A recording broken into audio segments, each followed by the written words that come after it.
Just let me know if you ever find yourself in a pinch. I can help you out.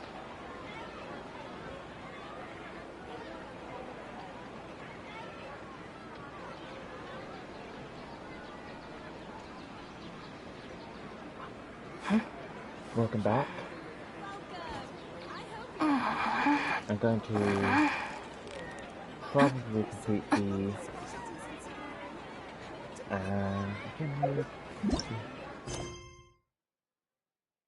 Chapter 3, Act 5 quest. Yeah, conquest. So last thing that happened was we were preparing to go fight, I think. Oh, it says right here.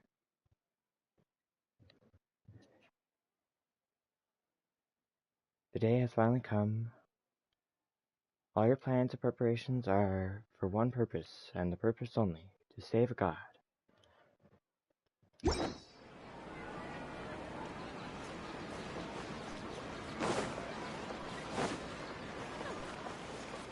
see.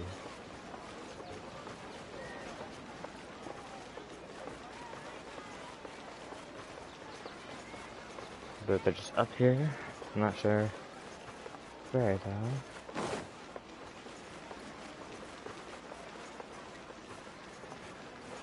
I wonder if they're in that library. There's lots of books and stuff in the library. Like 9 books, I think.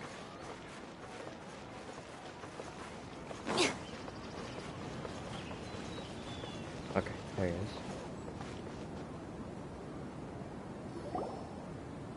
Hello, you two. Sleep well? Not really. Paimon got too nervous thinking about today and didn't fall asleep until the sun was almost up. What about you all, Hatham? Naturally, I slept just fine. After all, a good rest should be considered part of the plan, since energy is an important resource. You just want to show off how calm you are. It's crucial to dissipate any tension before we execute our plan. The only thing you're doing is being annoying. Anyway, do you need me to go over the game plan again? Yes, just in case. Our target is Grand Sage Azar's office. Everyone in the Academia knows that's where the Grand Sage's console is. Only they can operate it. Many restricted commands and operations are executed via that console. I'm sure that console has a way to free Lesser Lord Kusanali. You know, Paimon's been thinking, what kind of technology could let the sages imprison even a god? That isn't something they could have accomplished with their scholarly talents alone. In the Sanctuary of Surasthana, there's a device of Greater Lord Rukkhadevata's that she once used to isolate herself while meditating. 500 years ago, the Grand Sage at the time modified the device so that it can no longer be controlled from the inside. They were effectively trapping one god with the power of another. So, how are we gonna get to the Grand Sage's office? Don't forget, today is Nyagarbha Day, arguably the most important day to the Academia. The sages and core Academia personnel are busy loading the latest batch of research developments and legal decrees into knowledge capsules so that they can be entered into the Akasha. All the Darshan's researchers have their noses to the grindstone, and the Academia's grounds are flowing with all sorts of people. It's the perfect time for an infiltration. When the Grand Sage leaves his office to supervise the entering process, that's our cue to access the console and free the Dendro Archon. When you put things that way, the plan feels a bit unrefined. Well, yes. That's just the visible side of our plan, after all. If precedence holds, the Academia should have already started preparing for Nyagarbha Day. Everyone should be in position. All that's left is for us to lead the charge. Let's go. So are we just gonna walk in through the front door, or...? Yes. Were you expecting a stealthier approach? Paimon can't think of a good comeback. Alright, it's all on Alhaitham if things go south. Blame him.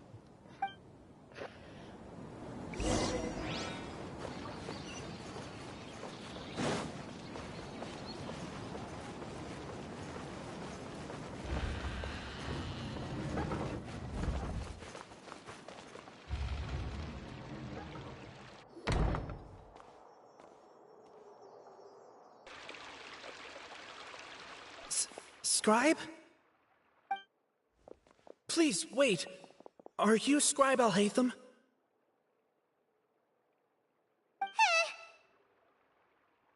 Calm down, Paimon. That's me. Is something the matter? I'm in a hurry.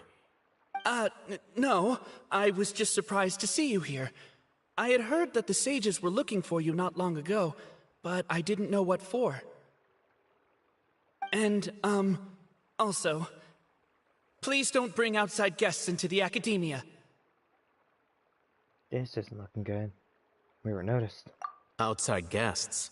How did you arrive at such a conclusion? Your groundless inference shames the Haravatat Darshan. What did you say? I'm the top student in Haravatat, and I earned 3rd place at the last Inter-Darshan debate. Don't look down on me! That wasn't my intention. As your Haravatat senior, I just assumed that you possessed a greater aptitude for critical thinking. Look, based on what you already know, the purpose of my return and the reason they're here should be obvious.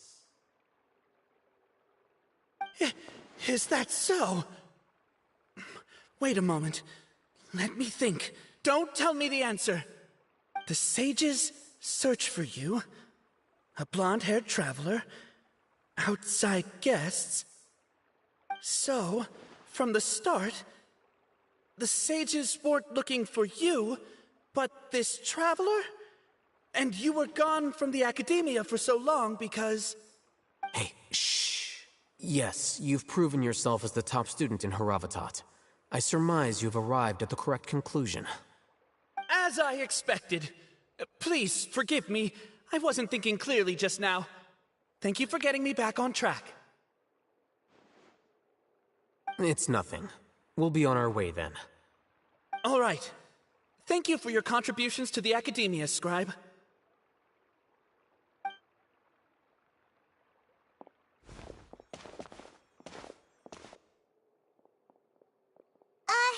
What the heck just happened now? What did he just guess? I'm afraid I don't know either. You have no idea? Mm-hmm. He convinced himself of whatever truth he came up with. That is the so-called pride of a scholar. If someone questions their academic facility, they will instantly feign understanding to keep up appearances. Nowadays, the academia is rampant with this type of scholar. Their obvious farces of intellect only serve to highlight themselves as fools. Wow, so there are special ways to deal with smart people. We don't even need to make up our own excuses. We shouldn't waste any more time. It would be problematic if we missed our window of opportunity. Let's go.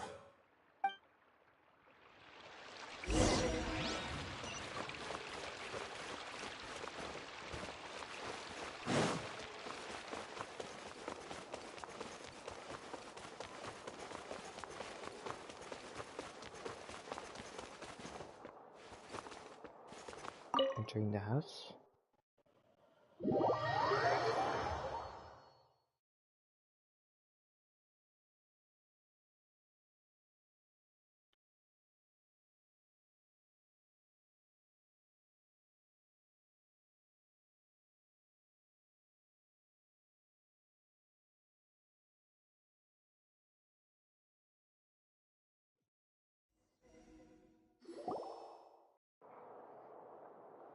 Is this the Academia's library? Indeed. Known as the House of Dana, it is quite possibly the most extensive special collections library in Teyvat.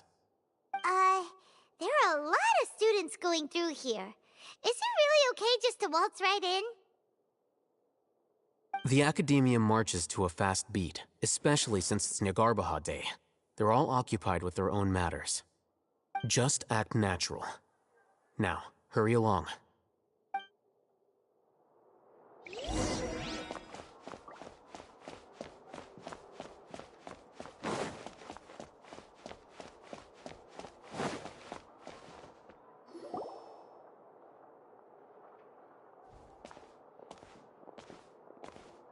What's this platform for? It's a lift that Academia personnel use to access higher floors. Are we gonna take it then? The Grand Sage's office is up there somewhere. No, not right now. We can't guarantee that we won't run into the Great Sage. Let's step back and observe for now.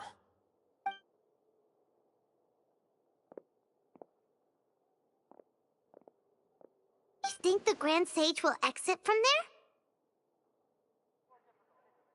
And after he does, we'd sneak past him? Oh, Paimon thinks that's really dangerous. Who knows? However, if we can confirm Azar's current location, our operation will be much safer if we... Allow me to offer you a hint. If you wish to know his location, look behind you. Busted. What's Grand Sage Azar doing here?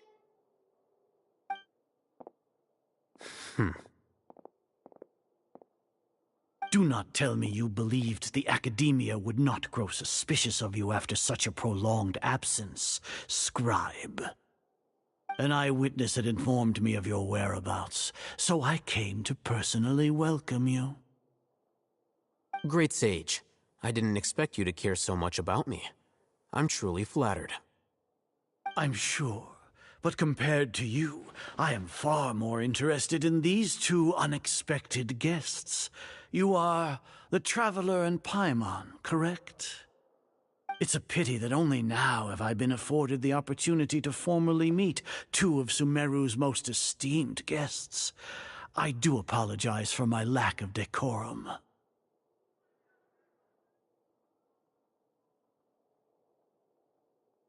It's not too late for you to stop. Excellent.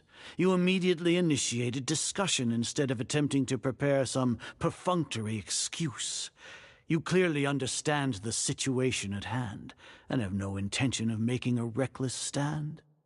The foot traffic here renders this place unsuitable for discussion. Please, follow me to my office.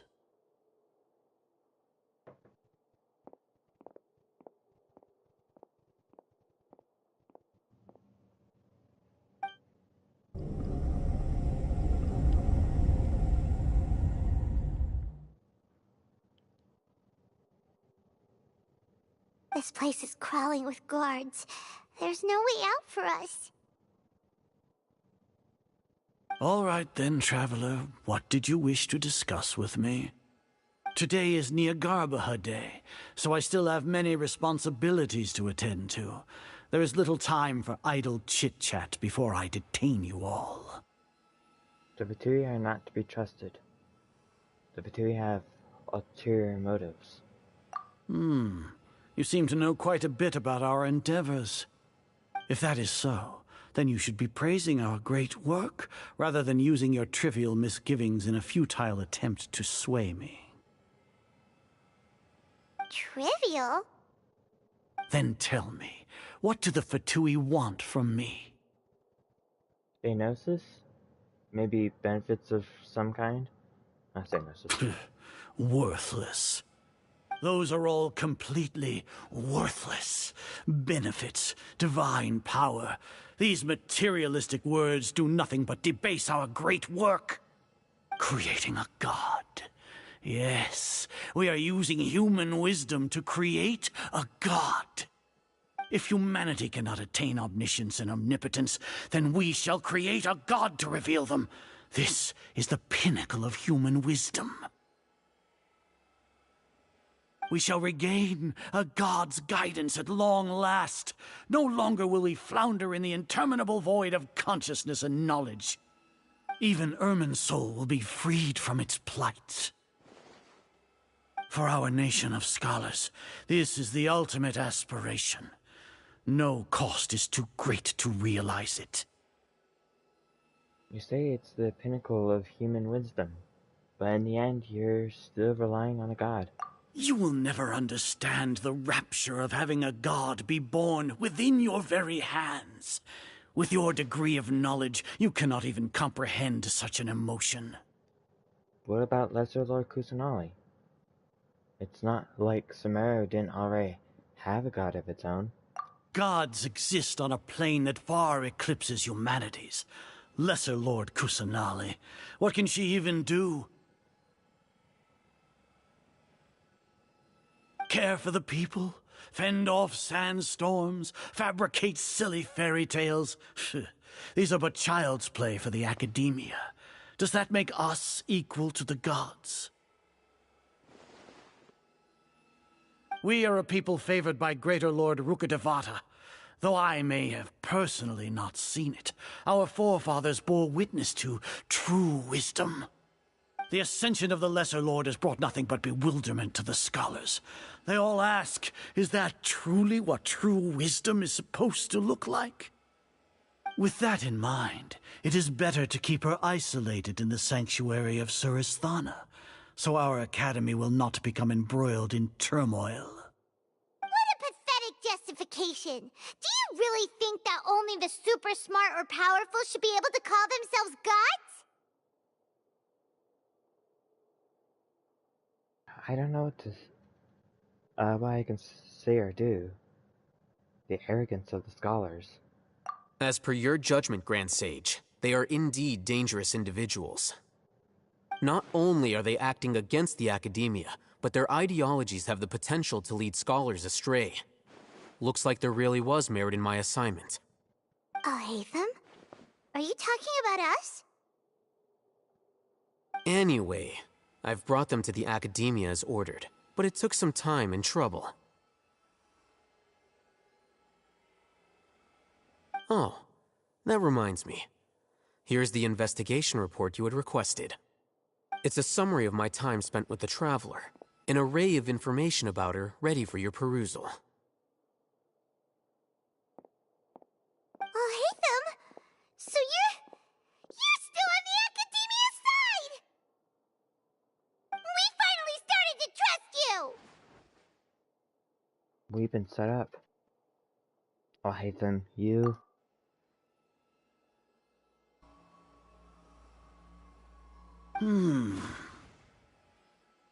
Excellent. Detailed contents with no errors. I would expect nothing less than an immaculate report from the scribe. As it is Nyagarbha Day, I'll enter the information on you into the Akasha. Surely you know what that means. We'll be monitored, just like Sino. With the Akasha's calculation prowess, all of your actions will be predicted with an accuracy of at least 98%. Furthermore, your data will be updated in real time whenever new information presents itself. To put it into words you can understand, wherever you go, you will be walking under an invisible leash. This is Sumeru's greatest penalty for dishonest persons. When you say dishonest persons, does that also include the General Mahamatra? Are you not familiar with the concept that great responsibility begets an equally great suspicion? In any case, you are Sumeru's most concerning external variable. Locking you down will greatly decrease the chance of any undesirable outcomes coming to pass. You're despicable! Despicable?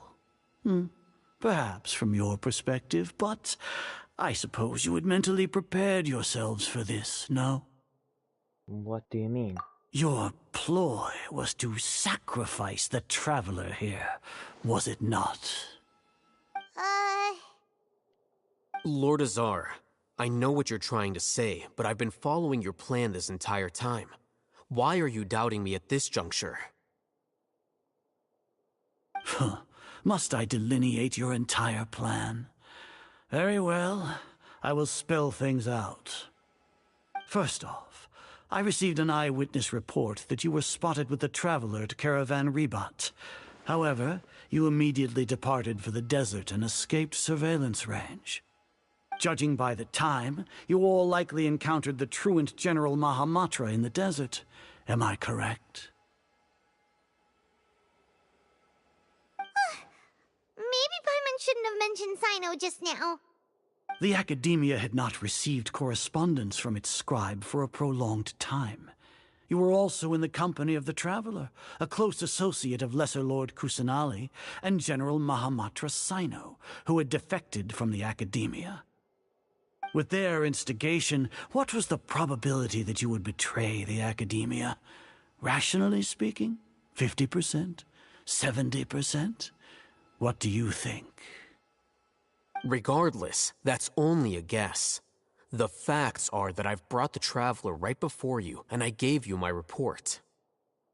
Indeed, your boldness deserves praise. To think that despite status as an outlander, the Traveler is still willing to sacrifice for the sake of your plan. If I'm correct, you have a contingency plan to save Lesser Lord Kusanali and ruin our great work.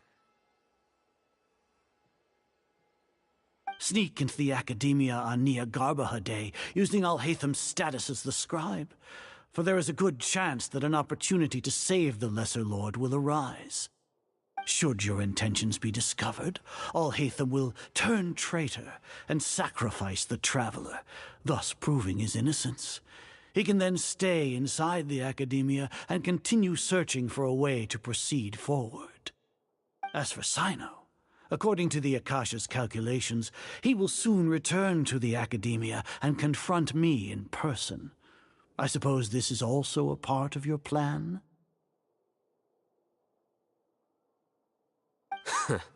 You'll see me as a traitor regardless of what I say, no? Even if you impugn me, it would have little effect on you all. You misunderstand. Losing our scribe would irreparably damage the Academia's regular operations and the development of Sumeru's future academic systems. However, under the current circumstances, even that is trivial compared to what we stand to gain from our great work. You said that I betrayed the Academia, but you, Azar, you've betrayed all of Sumeru, betrayed its Archon. So flight has turned to fight at long last. Guards!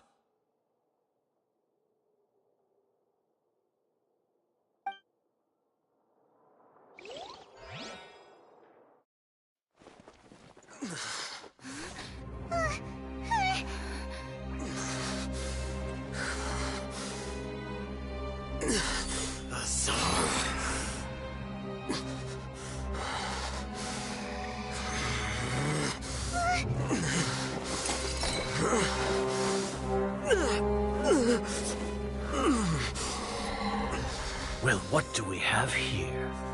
So you stole that divine knowledge capsule. Traitor! You traitor! Even the most rational scholar will yearn for the power of a god in a moment of desperation. Aren't you doing the exact same thing as me, Alhaitham?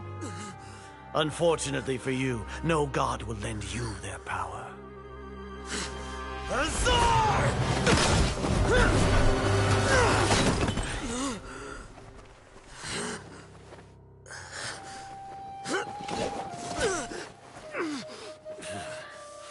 He has gone completely insane.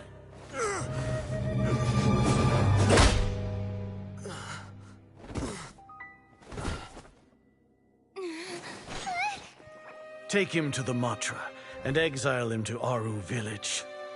Then find someone to take these two to the confinement room. I'll deal with them later.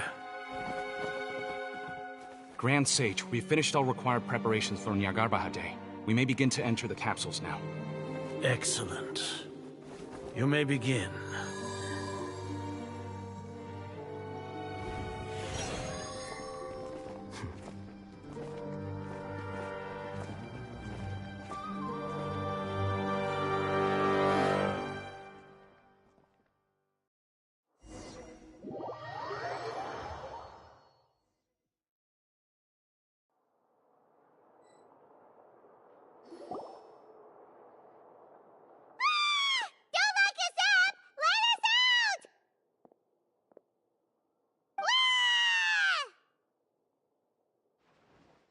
That's enough, Paimon. I don't think the guards can hear us anymore. Oh, yeah. Paimon got a bit carried away there. How was Paimon acting just now? Great, huh? Marvelous. Everything's going according to plan so far. We made it into confinement, and Alhaitham's probably done with his part too. That was close. We can relax for the time being. We even managed to trick Grand Sage Azar. Alhaitham sure knows how to cook up a plan. What are we doing next? Paimon has trouble remembering things when she's worked up. Let's review what we discussed during our strategy meeting. Right, right! Paimon thinks it went something like this. Apart from that, we still have yet another goal in the first stage of our operation, which is to send the Traveler to the confinement room. What? Why do we want to get her locked up on purpose?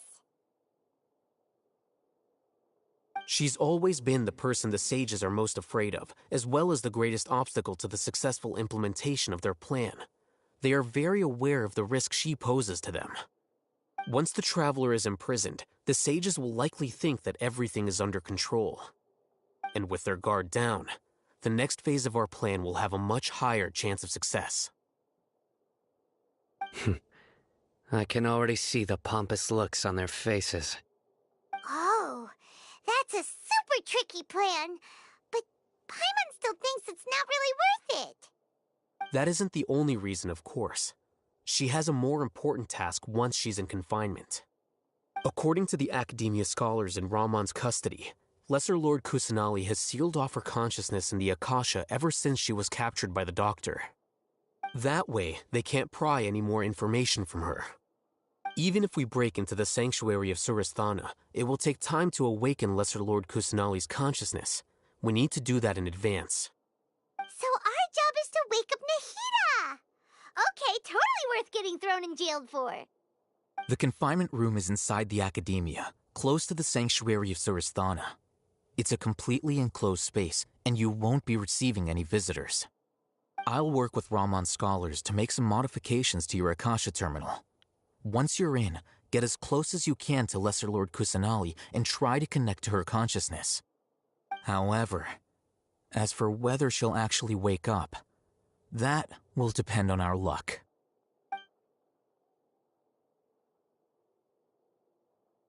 Oh, no wonder you've been wearing your Akasha terminal today. It's the one that Alhaitham modified.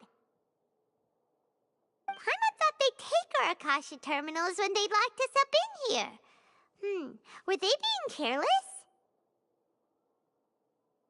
That wasn't because of carelessness, but of their ignorance. They think the Akasha is completely under their control. Alright, so what now? We first need to find a place with the best signal in this room. Then we can try to connect with Nahida. Sounds easy enough. We can finally talk with Nahida after all this time. Let's do it.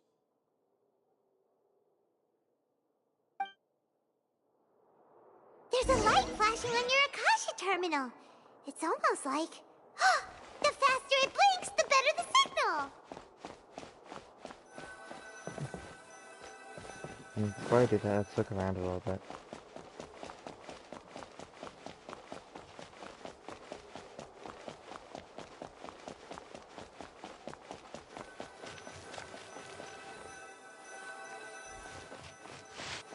Okay.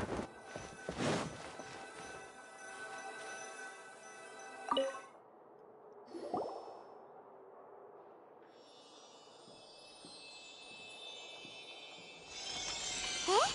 Is this the right spot? Are you getting anything? It's faint, but I have a signal. Preparing to connect with her consciousness now. Please work.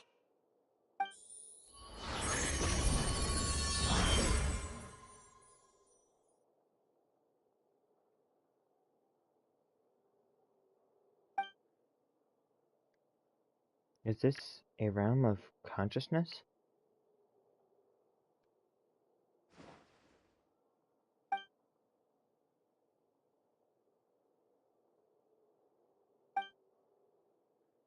Haida is not moving. She really has sealed off her consciousness.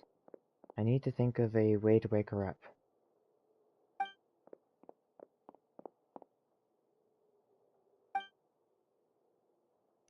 Oops. What is this? It looks like some sort of barrier. Is Nahida using this barrier to isolate her consciousness from the outside world? Nahida!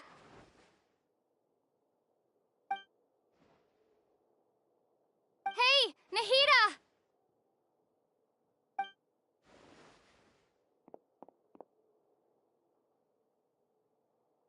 Dang.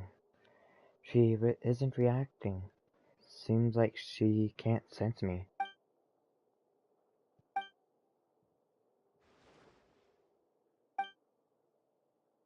When did it first start? Oh, right. It started from the moment I was born. I want to become a worthy Archon. So I've kept studying. Kept listening to my people and their hearts.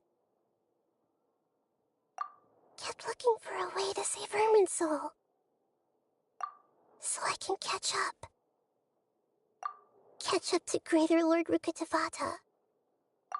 But I'm stuck in the sanctuary of Surasthana. The sages are creating a god to replace me. And I'm forced to lock my consciousness in this boundless darkness. Nahida! What now? Is there really nothing I can do? But she's right in front of me. I can't just give up like this. I had already left her behind once when the doctor first appeared. I can't do that again. Nahida!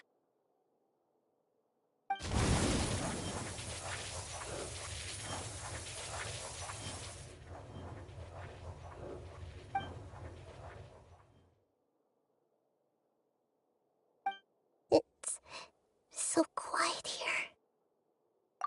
Now that I think of it, I don't think I've ever actually listened to my own inner voice. Do Archons have them? Should Archons have them? Have I been doing the right thing? Am I really not needed? How do I really feel about all of this? It's so quiet here. Since you're the god of wisdom, you've known the answers to all these questions since the very beginning, haven't you? Who are you? Whose voice is that? It sounds familiar. You're right, though.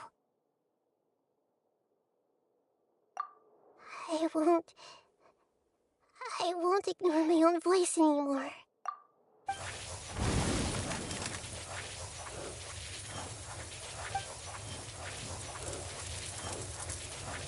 Nahida!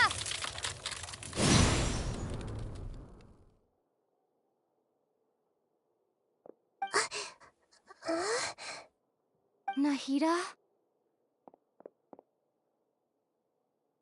Did you wake me up? Thank you. Why are you here? We're here to rescue you. Are you alright? I'm fine. It's just... when I think of everything that's happened to me, I feel really angry now.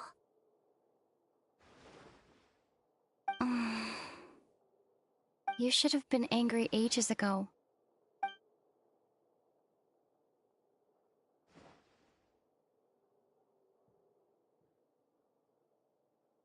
Huh? Oh, you're back! How's everything? We're done here. Nahida is awake. That's wonderful news! Great! We weren't locked up for nothing! When you went to wake up Nahida, Paimon was listening for any sounds outside. You were out for a long time. There are fewer and fewer scholars going about now. You think everyone's done with their Nyargarba Day stuff? I guess they finished entering all the knowledge capsules. Yep, so that means our next act is Nilu's performance!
Nilu, are you sure about this? You're taking such a great risk for them. I'm sure, and I'm going. You know that I don't like to pass up any opportunity to dance, and this one is especially important. All right. You seem to have a lot of trust in them, so I won't say more on the subject. But if anything happens, the few of us here may not be able to help you. Don't worry. They've been through worse. Everything's going to be fine. All right. You know, if you really do get arrested, we'll do everything we can to get you back. Be careful, even if it's only for our sakes. Thanks, Mr. Zubair. You're so very kind.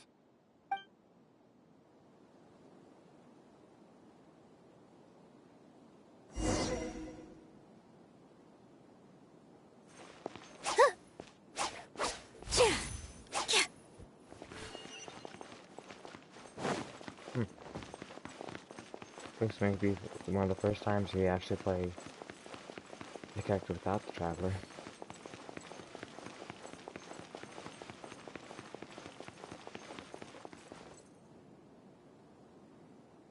Nilu, how's it going? Nervous? Definitely more than usual. But it's because I'm worried I won't dance well enough. It's okay. Just focus on your performance. We'll take care of everything else. You sure know how to talk. Taking all the credit, even though we came here together to help out. Well, thank you both. I'll have to treat you to a meal after all this ends. I really, really appreciate all of your help. Ooh, that sounds great. Huh? How can we say no to that? All right, let's get back to business. Nilu, we'll be here to keep people from going to the academia so they don't interrupt your performance. I was planning on telling them something like, the Academia's been conducting a weird experiment, and some of their test subjects escaped. It's really dangerous there, so stay away. Oh, you couldn't think of anything better? Oh well, I guess it does sound like something the Academia would do. I think it sounds great. I'm counting on you guys. Don't worry, it'll be a piece of cake.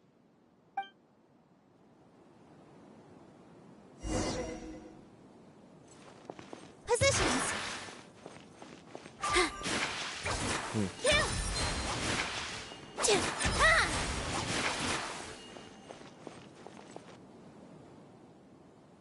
Hey, Nilu!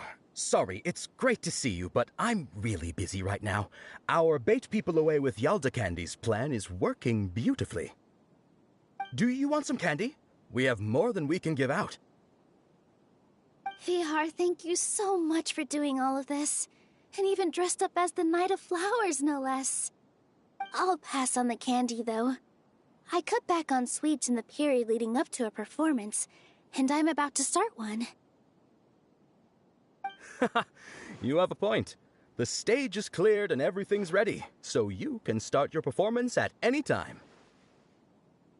Yeah, thanks to you. I'm really grateful. All right, time to hit the stage. You're welcome. The honor's all mine, since I'll have such a great view of the show.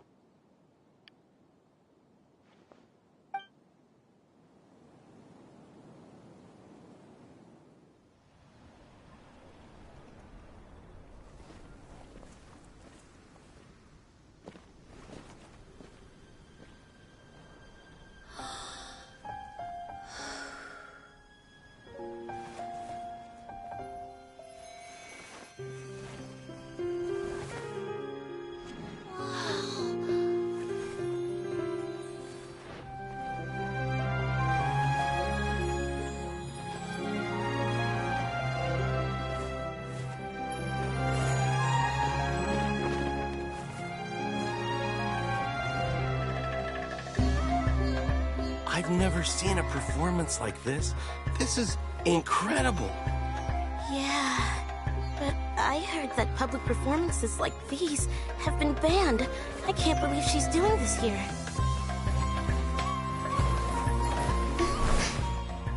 Grand Sage, there's some commotion outside. How uninteresting. Issue the new Prohibition Act from the Akasha to the guards. They'll know what to do. Do you think we should, like, stop her? Let's just watch for a little bit longer.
Did you hear that?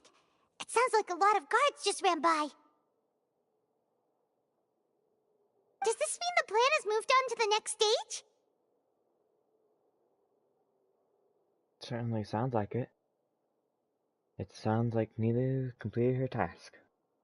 Yep. It's great that everything seems to be going well. Come to think of it, when did Alhaitham replace the knowledge capsule that was about to be entered into the Akasha? When he pretended that he had been corrupted? Do you remember when he rushed towards the Grand Sage? Oh, so that's when he did it! Paimon was too nervous to notice. Speaking of, didn't Alhaitham also yoink the divine knowledge capsule from that mercenary leader in Port Ormos when everyone else was distracted? It's a time-tested trick of his. He can maintain his composure when things get chaotic. That's why he can pull off this kind of thing. Why are we complimenting him? Yeah, he's smart and all, but he still makes Paimon's blood boil. Let's review our plan for this stage again. It's not like we have anything else to do right now anyway, and it'll help us feel more confident. Paimon remembers that Nilu's task was supposed to go a bit like this. Now that Lesser Lord Kusanali's consciousness has been forcefully sealed, the core figures of the Academia and their guards have started to wear their Akasha terminals again. With the Doctor's technological support, they think they have nothing to fear. How despicable of them to rely on such a person. But this is also our chance. I was originally asked to draft the knowledge capsule for the Artistic Performances Prohibition Act when I was still at the Academia. It should be on the Grand Sage's desk right now, and will be entered into the Akasha during the next Nyargarbaha Day. Are they really going to stop all artistic performances? That's horrible! I'll make an identical knowledge capsule, but this time, I'll smuggle some misleading information into it. We only need to find an opportunity to switch the capsules. Once it's been entered into the Akasha on Nyargarbaha Day, if someone were to be seen performing in public, the sages would definitely use that opportunity to announce the ban, and so the misleading information will be disseminated amongst the guards. Sure sounds complicated, but it seems like if everything goes well, we'll be able to get rid of all the guards in the Academia without any effort. That's pretty clever, getting right into their heads. I just have one question. Even if we manage to get the misleading info out to the guards, how can we be sure that they'll believe it? People who are used to relying on the Akasha become less inquisitive, and their ability to distinguish truth from misinformation is significantly reduced. They will view everything the Akasha releases to them as the unequivocal truth. The Akasha will turn humans into machines. I've seen it happen many times. Yikes. Good thing I didn't wear it for long when I was working in Sumeru City. At first, I thought it was a good thing, too. By the way, this plan still requires a performer, right? Do you have someone in mind? Nilu of Zubair Theater. I know her really well. We can trust her. I'm kinda hesitant to ask her to participate in a dangerous plan like this, but we can ask her in person. All right. After the guards in the Academia are gone, then it'll be time for me and my stowaway brothers to shine.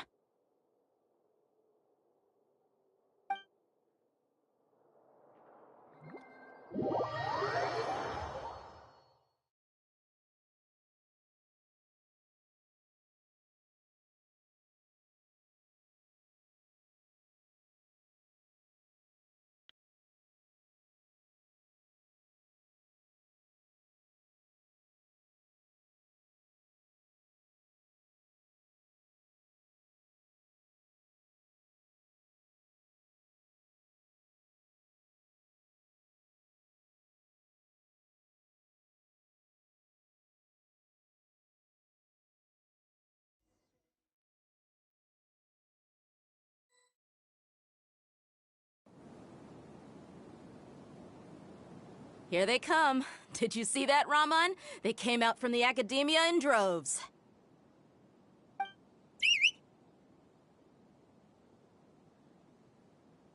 After laying low in the city for so long, this is the moment we've been waiting for.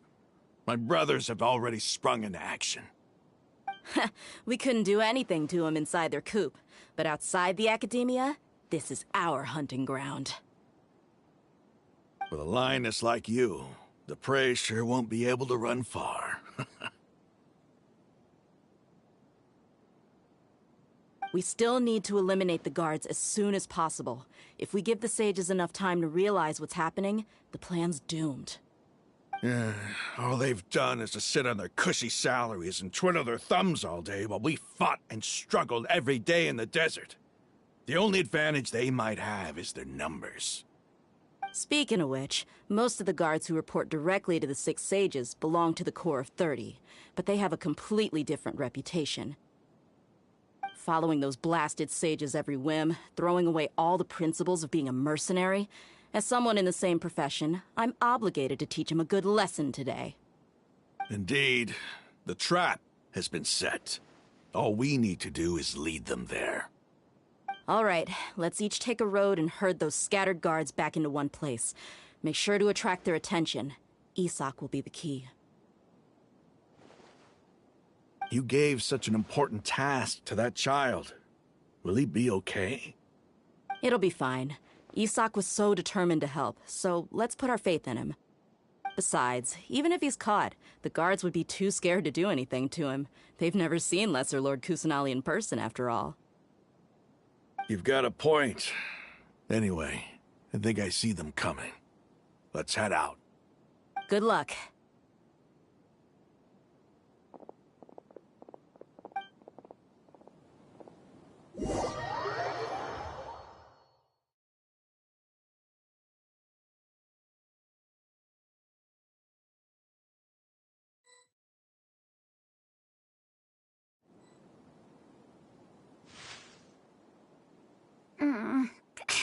This outfit. Hey, do you remember what you need to do, Isaac? When the guards get here, you'll pretend to be Lesser Lord Kusanali and run away from them. Oh, yeah, I remember. Of course I do. I'm just a little nervous. Relax. Don't think about getting caught. Even if that happens, we won't leave you behind. You only need to think about getting the guards' attention and leading them to the Grand Bazaar. Leave the rest to us. Okay, got it. I'm here to pay back Lesser Lord Kusanali for helping Grandpa. I won't get cold feet. Hey, they're here. I can see the Academia guards.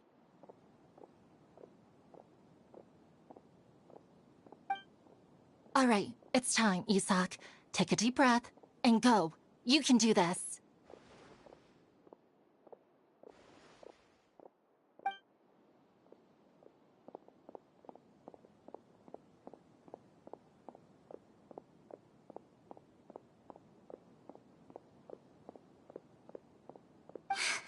Why is there a guard over there?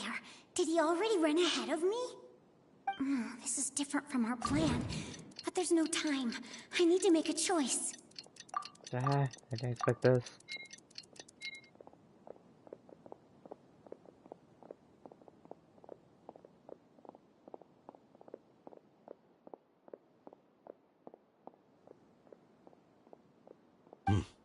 Let's have a look behind the house.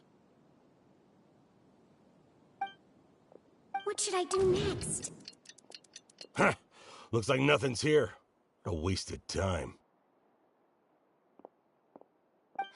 Luckily, he didn't check behind the tree. What should I do next? The guard looks alert. What should I do next? Hey, stop! I saw you. Don't try to run.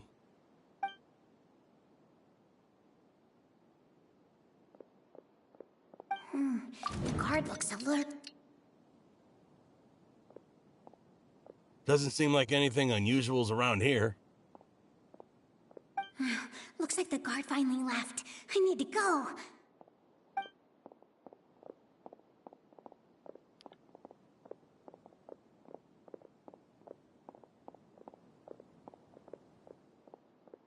Hey! Lesser Lord Kusanali is over there! Stop! What? Lesser Lord Kusanali? How did I not notice that? They found me. This is bad. Where should I go?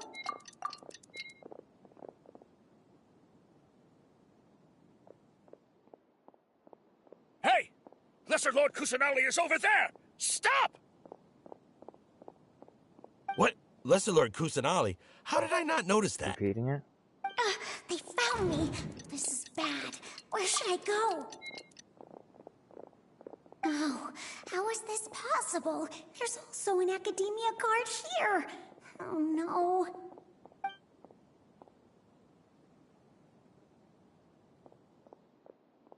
Hey!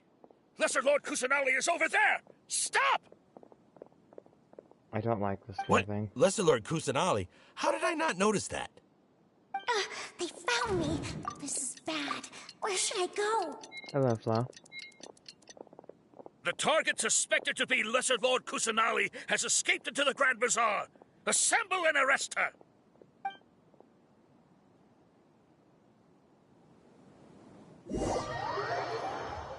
Just trying to click the right answer until you get it.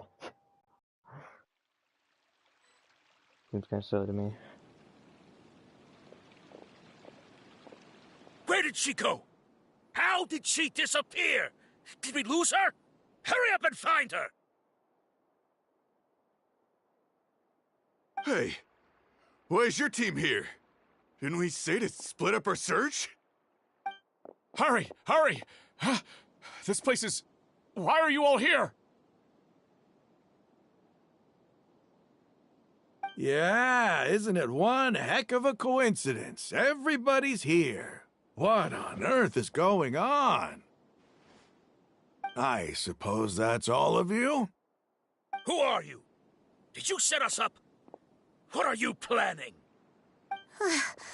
Phew, that was rough. I almost got caught. Little brat! So you're not actually Lesser Lord Kusanali. Who exactly are you all? Eremites from the desert? Just some colleagues. Think of this as a business competition, or a personal grudge. After stepping into our traps, stop thinking of yourselves as hunters. Behave like the prey you are.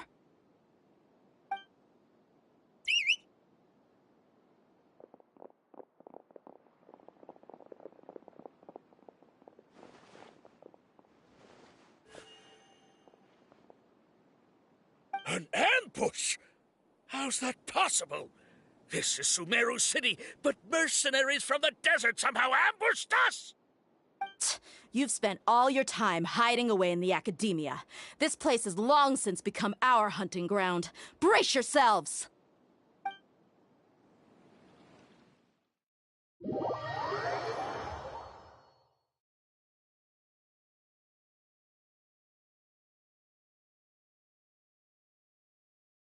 I wonder, will I be able to play DA?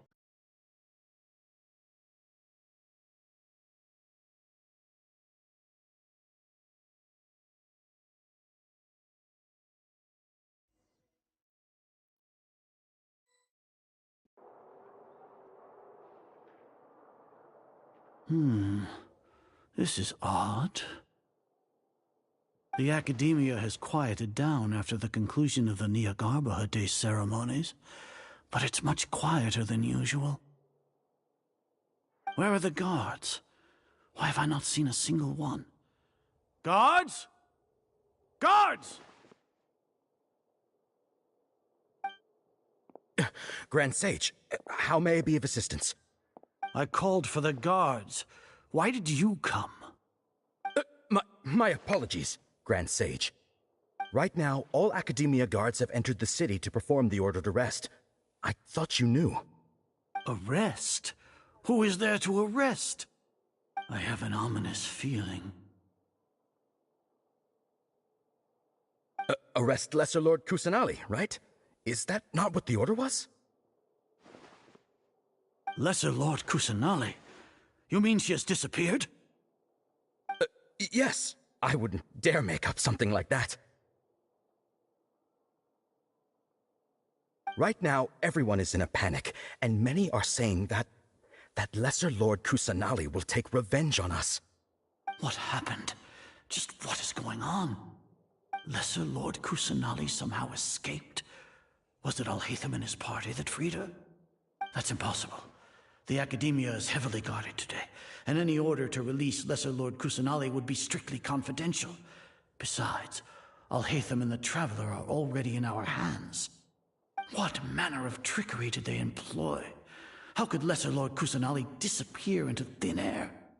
Disappear? Wait.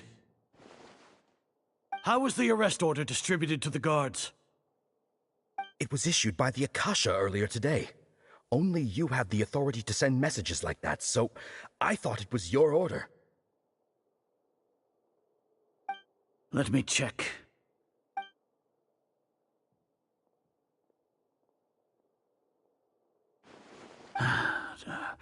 Here.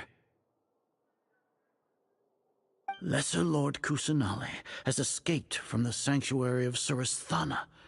Go to the city and arrest the escapee immediately. The Akasha indeed contains this information, and it clearly appeared in my mind. How did they bypass my permissions to issue this kind of message? Was it the report about the Traveler that Alhaitham submitted? No. I specifically checked that knowledge capsule before entering it into the Akasha. Could that have been a red herring? Well, Even if I figure it out now, it won't make any difference. The important thing now is to confirm Lesser Lord Kusanali's status. Have you been to the sanctuary of Surasthana to confirm that Lesser Lord Kusanali has indeed escaped? Confirm? No, I haven't. It may be a bit offensive to say this, but Grand Sage, what you're saying doesn't make any sense. How can the information in the Akasha be inaccurate? What the Akasha decrees is fact. That is common knowledge to all of us. If we have to confirm the information and knowledge from the Akasha ourselves, then how is that any different from us learning that information ourselves? Wouldn't Greater Lord Rukkhadevata's legacy lose its meaning that way? In the beginning, it was I who asked you to believe in the Akasha, to believe in the legacy left by Greater Lord Rukkhadevata. Are you trying to use my words against me? No, Grand Sage. I'm merely confused because I believe in you. I never meant to refute you. Stay here and see if there are any suspicious people around. I'll go to the sanctuary of Surasthana on my own. Yes, Grand Sage.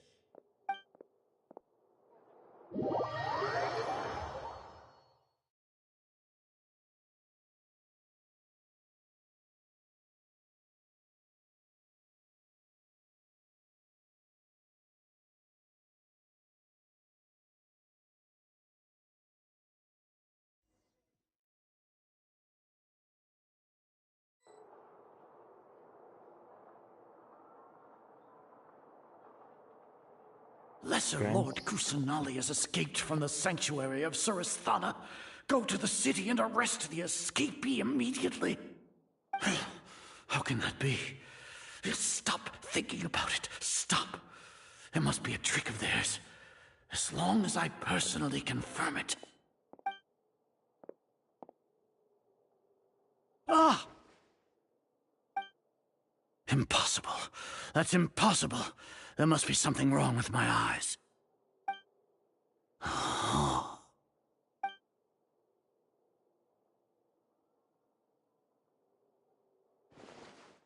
Eh? She really appeared again. What is the meaning of this? What a comical sight, Azar. Once the Akasha has put certain thoughts into your head, even the Grand Sage can no longer see what's right in front of him. You all can only see the world in your mind, the one you think you know. And precisely because of this, you disregarded Lesser Lord Kusanali's existence. She has been a wise and worthy Archon. Sino, have you been waiting for a chance like this? The Akasha predicted that you would return to the Academia to confront me, but I didn't expect it to turn out like this. I was careless. No, you were blinded. Your faults stem from your reliance on the Akasha. You're still the same as always. I truly did not expect a proud person like you to cooperate with Alhaitham and the Traveler. People change, Azar. Admit it. The Akasha can't predict my actions anymore. Then tell me, what have you found during your investigation? You want to buy time? This is the sanctuary of Surasthana. Under your own regulations, even Academia staff are forbidden to come here. No one will come to save you. As for the investigation, I've at least confirmed that you are guilty of insurgency against the Archon. A serious crime. So what? Did you do all of this so I would plead guilty in front of you, General Mahamatra? No. I want you to plead guilty in front of the Archon herself. You once said that I had no standing to judge you. So now, how about judgment in the name of a god?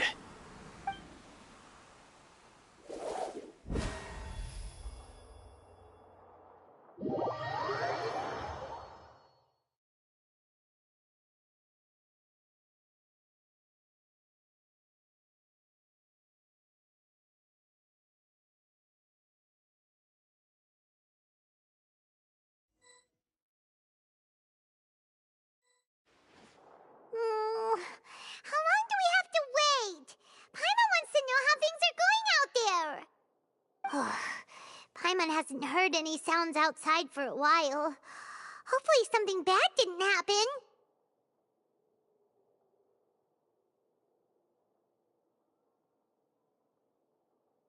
Don't think that. Like that. We must trust our friends. Yeah, but aren't you scared that we might be locked up in here for the rest of our lives?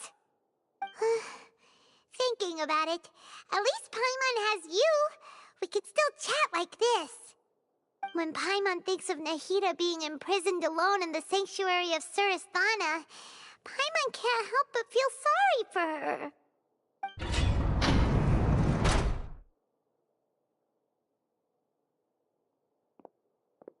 Here comes your savior. Dia! Paimon just knew you would come to rescue us!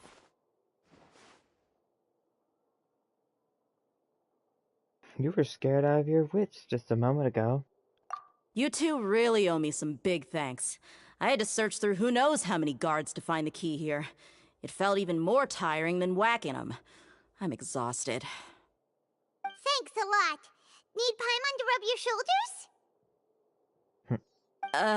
shoulders? No, that's, I'll pass. What are you afraid of? Oh, are you ticklish? Now isn't the time to talk about being ticklish. How are things going outside?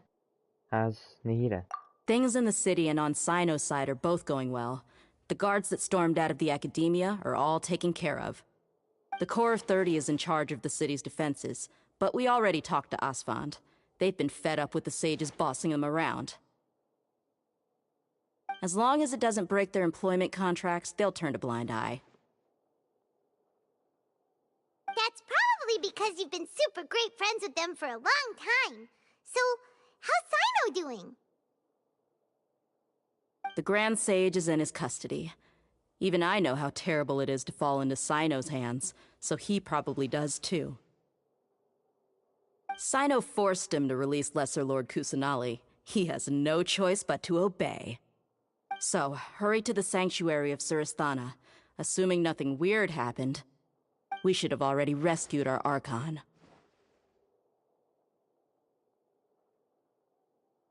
That all sounds amazing. We managed to rescue her. Honestly, I didn't expect our ragtag bunch to do this well. We just came together last minute to save the Archon, you know? Alright, you two better go. I still have to clean up some messes in the city.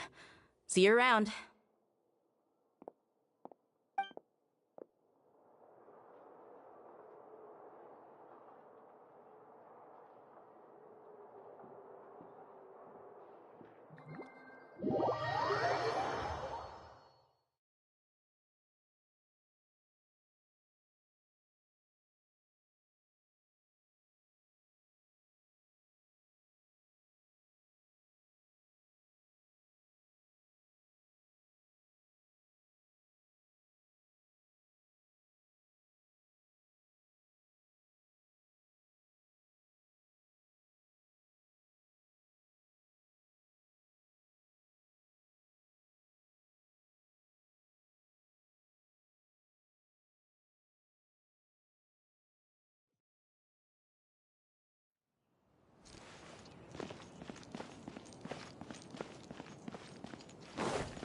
Go to the sanctuary.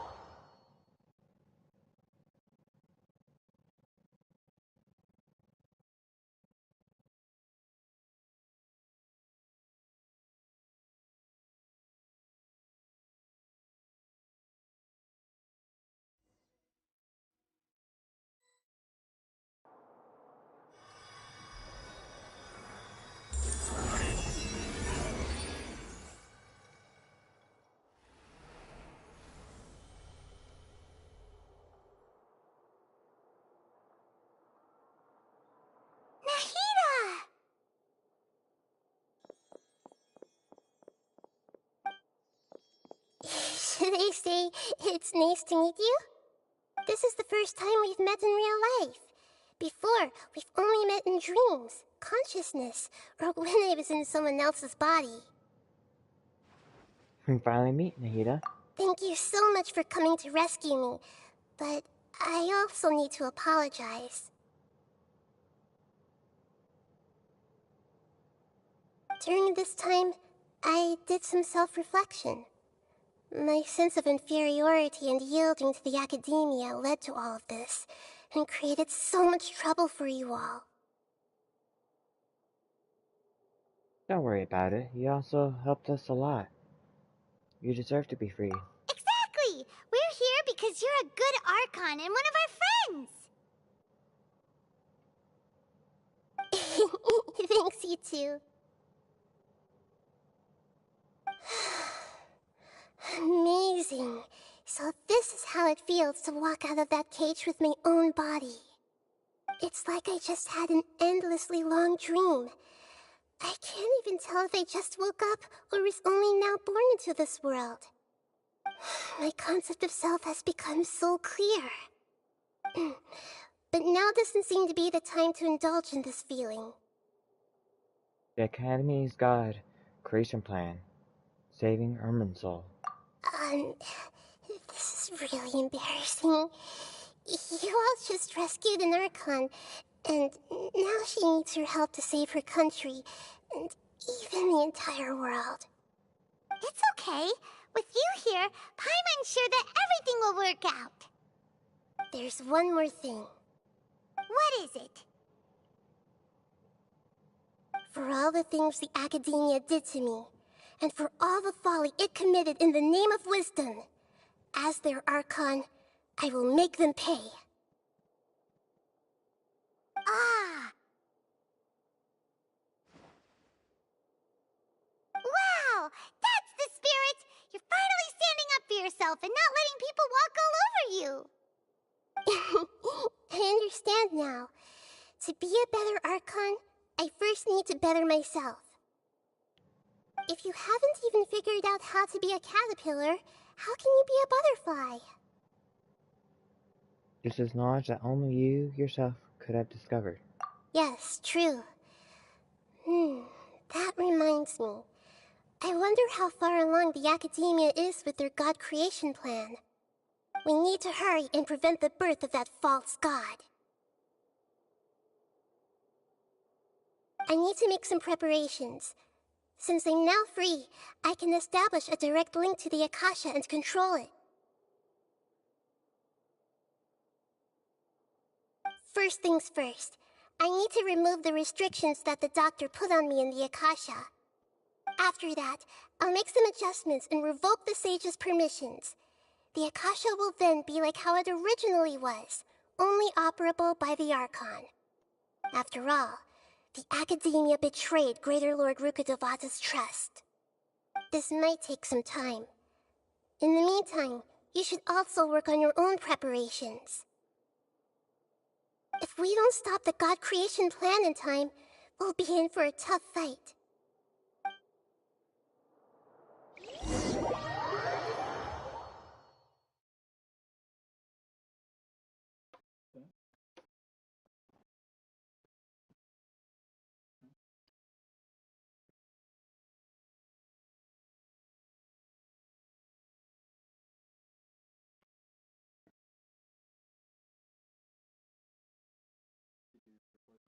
Yep. I record them and hit them, but it's not gonna hide the video.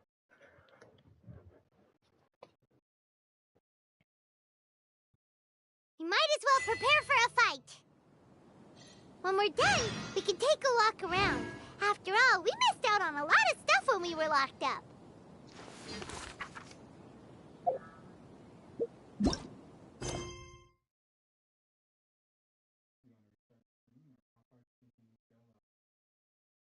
I probably still have a bit to do. Oh, you know what?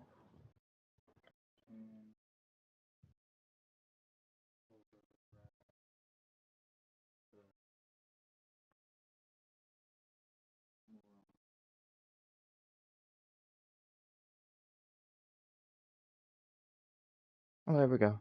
That worked. I wonder if we could just put a bunch of spaces in.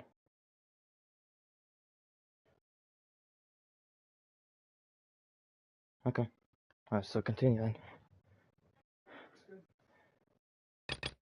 Let's see, where the boat of consciousness lies.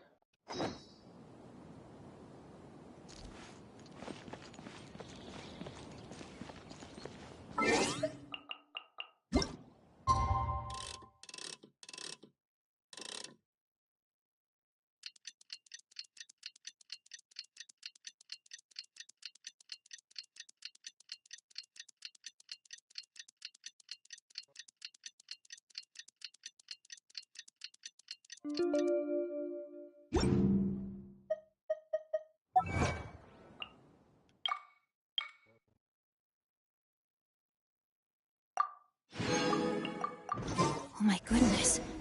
Oh my gosh. Wow. Huh? All will be revealed in the next volume?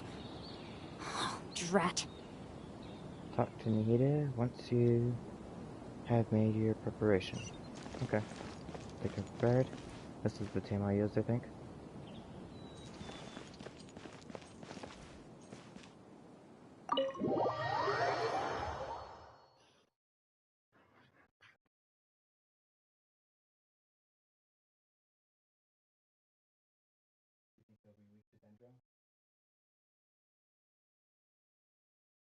I don't know.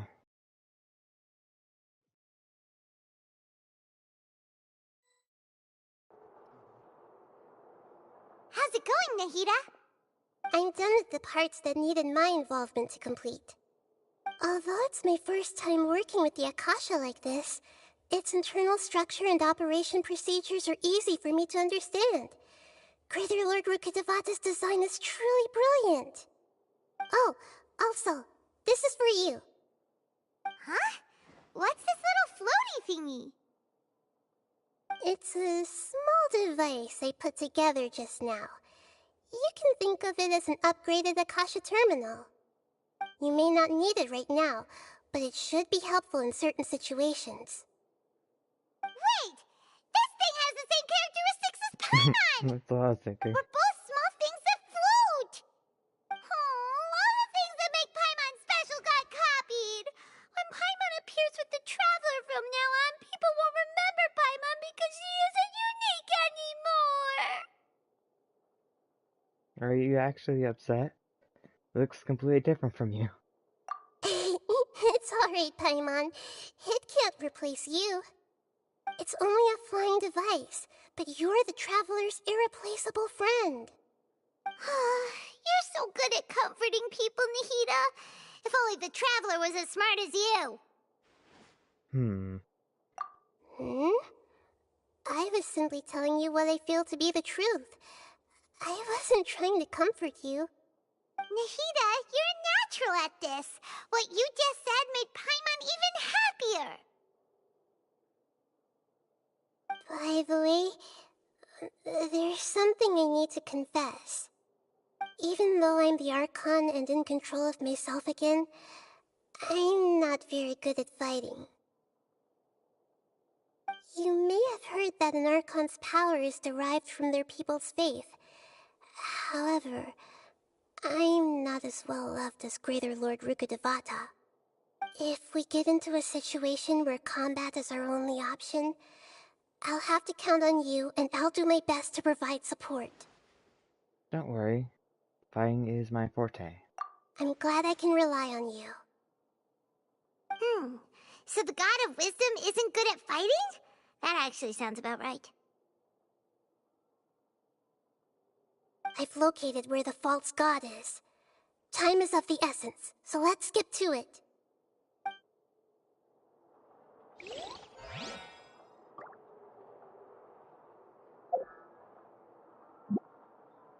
The quest is currently involved in the start of contamination. Please complete that first.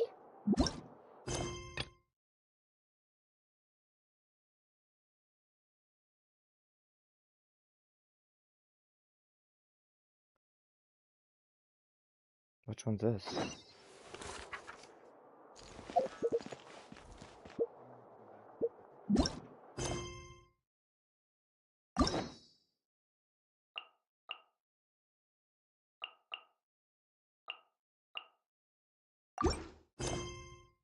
They want me to do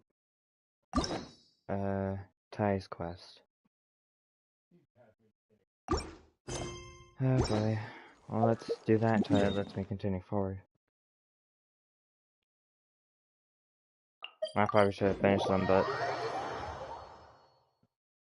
didn't.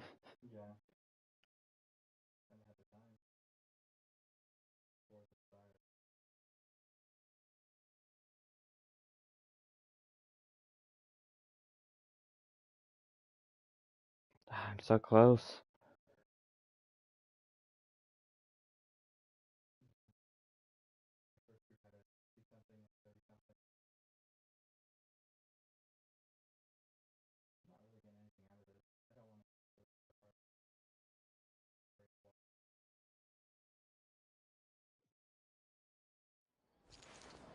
Time to act.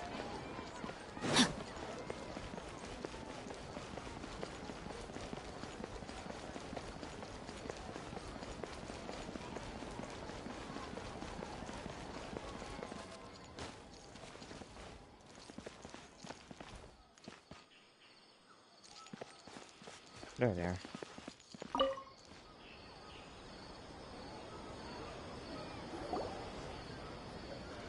Excuse me. I'd like to purchase some Vasanti grass. Do you have any? I'm sorry, Mr. Forest Watcher, but we've been closed for the past few days. Closed? Now that's odd. It's my first time hearing you say something like that. It's a long story. Some of our goods were stolen recently. They were mechanical parts that we got from the Academia. Although they're old models, they still fetch a good price on the market. Our caravans had to pull together Mora to afford those parts. Now that they've been lost, we'll likely come up short this trip.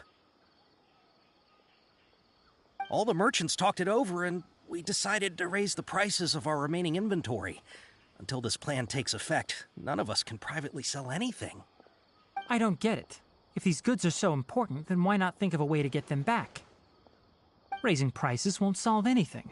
At best, you're shoving the consequences of the robbery onto your customers. Mr. Forest Watcher, it's not that we don't want to. It's just the thief disappeared into the deepest parts of the forest. We asked around, and apparently the forest has been very unusual as of late. Anyone who goes in experiences mental anomalies. We can't keep waiting out here for the thief to come out. All we could do is come up with another solution. So the bandit hid in the contaminated region after stealing those mechanical parts. How many people were there in total? Were they not affected by the contaminated region? That crook came from the contaminated region.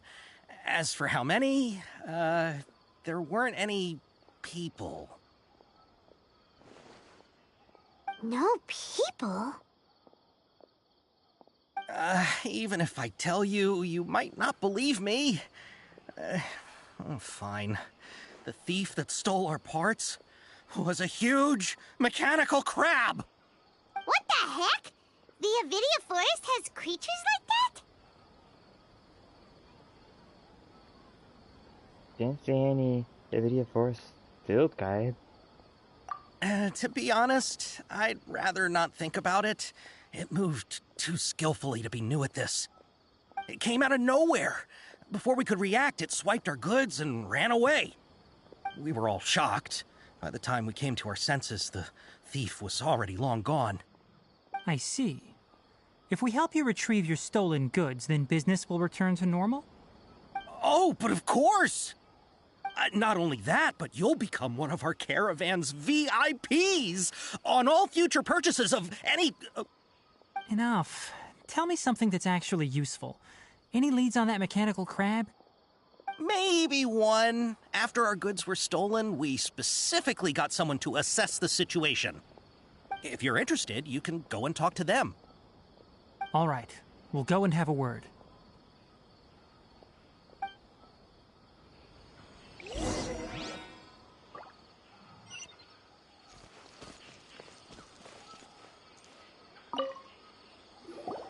After the goods were stolen, I made multiple inquiries with nearby caravans and residents. It turns out that many others have also been robbed by that crooked crab. However, the crab only seems to be interested in machinery. It doesn't even bat an eye at other valuables. A caravan carrying a large amount of Mora had an uneventful trip, but another caravan had a child whose metal toy was taken. Whatever the case, that thing is a scourge. We'll eventually think of a way to get rid of it.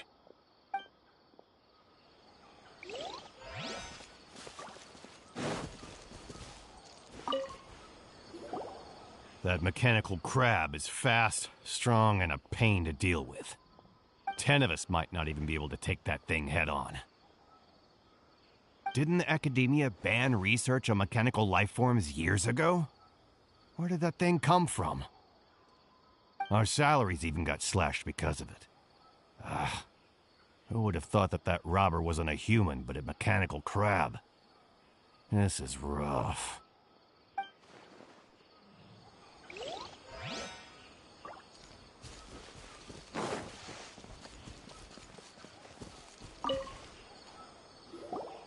I heard from the caravanners that there have been a lot of robberies lately, but we haven't been affected. We don't normally see the mechanical crab, and it doesn't disturb our daily lives. It only shows up when the caravans are here, and it runs back to the contaminated region after it's done making a mess. You haven't tried capturing it? We have, but it's too agile and fast. However, we did unexpectedly learn something the last time we tried to capture it. It apparently lives in the deepest part of the forest, so instead of immediately moving its spoils, it first hides them nearby. Once its stash grows large enough, it moves everything in one go. You'll have to move fast if you want those goods back.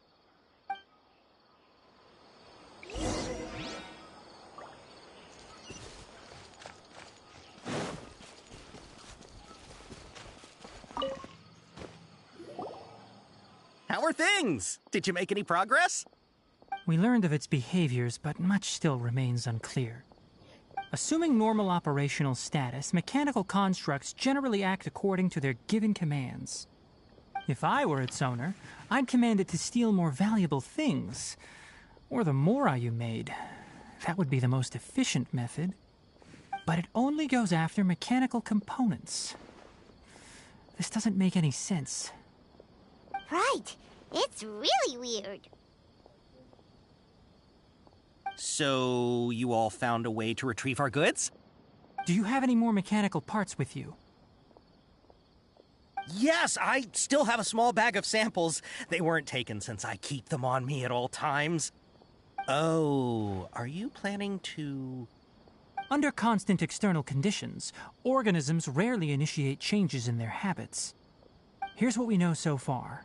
It has a mechanical composition, it lives in the contaminated region, and it comes out to steal mechanical components.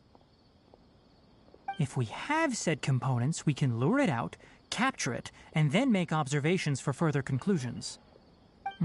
Well, chatting like this won't get us anywhere. We're only wasting time. You're right. We don't have any other options right now. This bag of samples is all yours, Mr. Forest Watcher. If you can get our goods back, the caravans will reward you generously. We don't need anything in return, but I'll be keeping this bag. I may have other uses for it later. We'll also need to borrow a sumpter beast. Our act has to be convincing if we want the crab to fall for it. Oh, yeah, no problem at all. If it means getting our things back, you can even borrow me to do whatever you need. I'll have to decline that offer. Anyway, we'll use the mechanical components and sumpter beast to pose as a transiting caravan and lure out the crab. Once it appears, capture it. I leave the timing to you. Don't worry, we're professionals.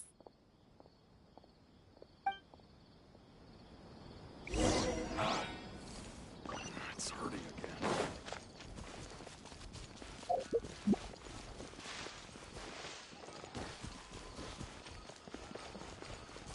Seems like it's just right down here.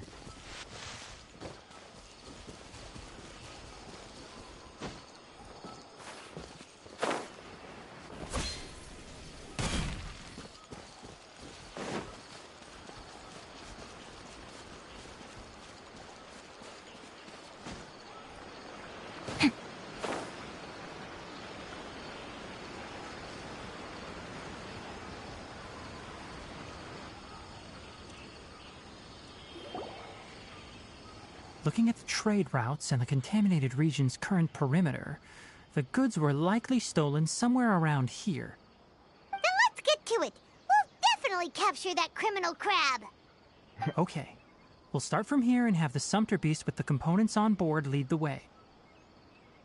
This Sumpter Beast isn't familiar with us yet, so be calm and take your time with it. The Sumpter Beast went ahead. Let's keep up with it.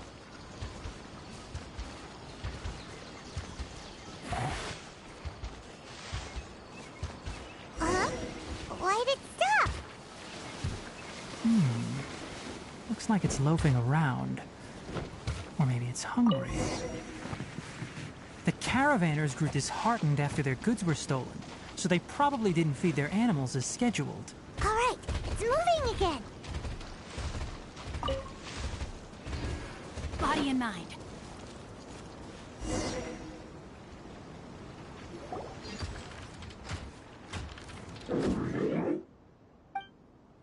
Did you hear something? Ah! Is that the mechanical crab the caravan was talking about? It's charging straight at us! It looks strong. Be careful.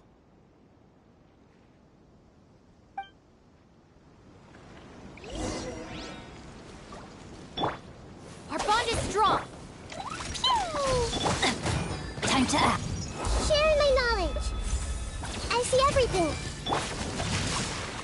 Body and mind. Jumpy Dumpty Crow!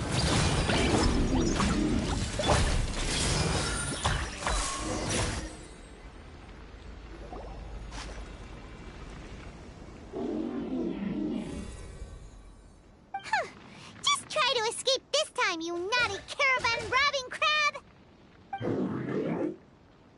Hey, playing dumb won't save you. Spill it! Why are you stealing so many mechanical parts? It doesn't seem to understand us. It doesn't seem capable of comprehending complex questions. Keep an eye on it. I'll search around the area for the caravan's goods.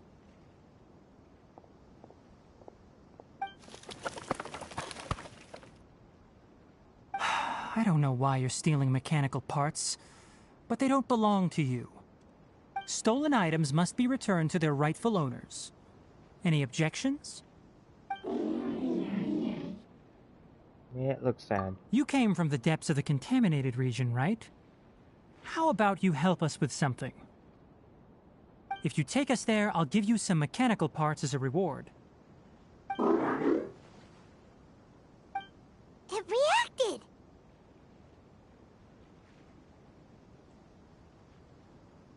Does it understand us? We can't be certain yet. Its excitement may be a simple programmed response upon seeing mechanical components. Okay, so you want the crab to lead us into the contaminated region? That's right. The contaminated region has a large and currently expanding perimeter, so it would be difficult to conduct a thorough search. If we charge straight in, we'll get lost like headless pigeons. Also, our new friend here seems to be full of secrets. I've been studying this contaminated region recently, and I have a hypothesis of my own. So to be absolutely safe, it would be best to have a guide lead the way. Paimon gets it now. Does this scuttler understand what you're saying? It doesn't have to, as long as it isn't hostile towards us. I gave it some components that it will definitely take back to the contaminated region. So long as it doesn't attack us, we can simply follow along. It seems to be really happy. Listen to me. Wait for us here. No running off. We'll be back soon. If you're still here when we return, I'll give you another mechanical part as a reward. Understood?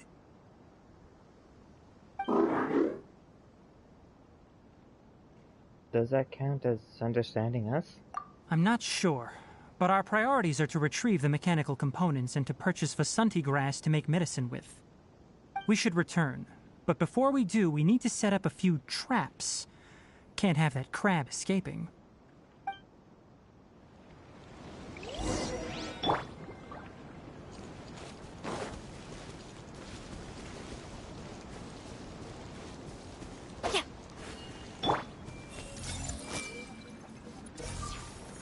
Oh,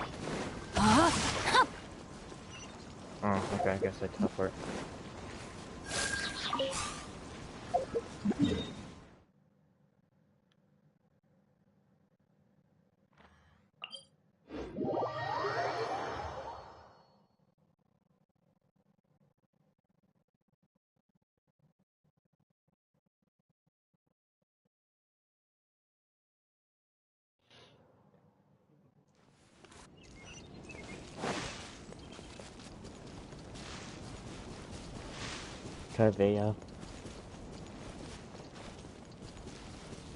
Video.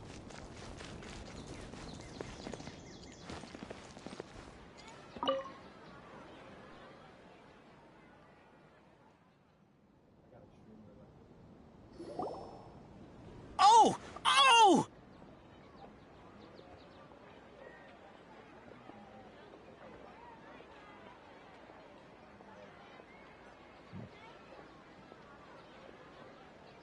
These are the mechanical parts that were stolen! You really got them back for us! Thank you all so very much. I don't know how I can repay you. Wait, didn't you want to purchase Vasanti grass? Don't worry about the price. They're on the house. How many do you need? 2 is enough. No, that won't do. Here, I'll throw in some more. No need. I've already received a reward from you. Reward? You mean that bag of mechanical parts? They aren't worth much compared to this merchandise. But those parts are very useful to me. Just like the Vasanti grass. I retrieved the things you needed, and you gave me what I needed in return. We're even. Oh, and before we go, just a reminder, the forest has an intricate and biodiverse ecosystem. Even if there were no mechanical crabs, other dangers are still present. Take caution on this route. Noted. Thank you all ever so much. Let's return to the village. The earlier we can give the child medicine, the sooner he'll start feeling better.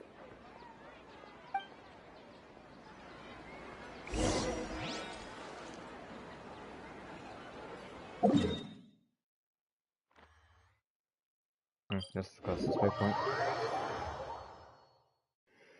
It is a bit annoying that you have to do like side stories to continue the main story.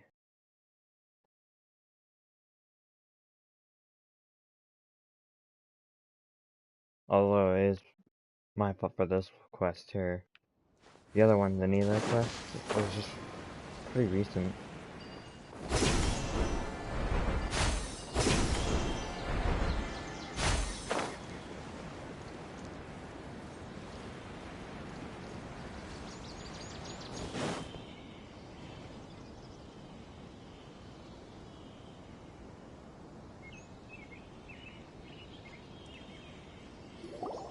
Oh!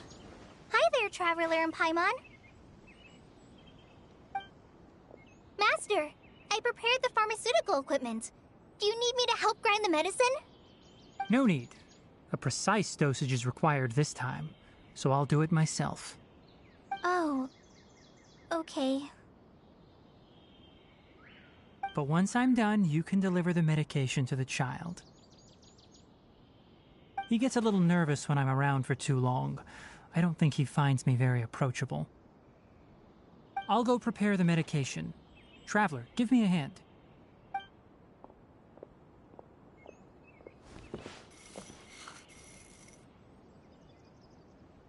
How is he? Doing any better? I feel like he's doing a lot better, and his temperature is returning to normal. That's wonderful! Oh yeah, he asked me to tell you that Suna came by earlier, and he told her everything about the toy.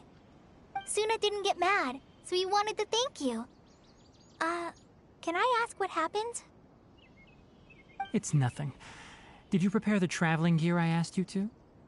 Of course I did! Are you going somewhere far away? Yes, we're going to the contaminated region. Judging by its size, we will likely have to stay overnight. I'm leaving everything to you while I'm gone. Huh? But I can't even begin to compare to you. Many things are learned by doing. And once they've been done, you'll realize they weren't as difficult as you once thought they were. Deal with problems as you yourself see fit. You don't have to emulate me. That's right! You'll do great, Kale. Alright, then I'll do my best. Master, Traveler, Paimon, take care of yourselves. Don't worry. Everything will be fine with Tai around. You put too much confidence in me. Anyway, like you said, things will likely be uneventful. Let's return and find that crab.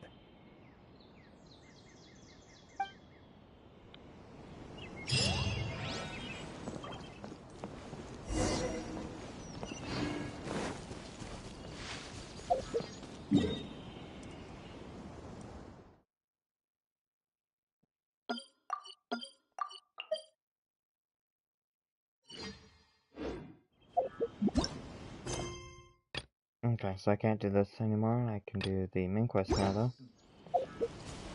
I mean, it doesn't really make much sense either. I wouldn't be annoyed if the characters were in two places at once.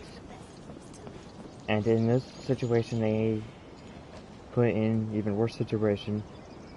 Why would it make sense for the story to have the character be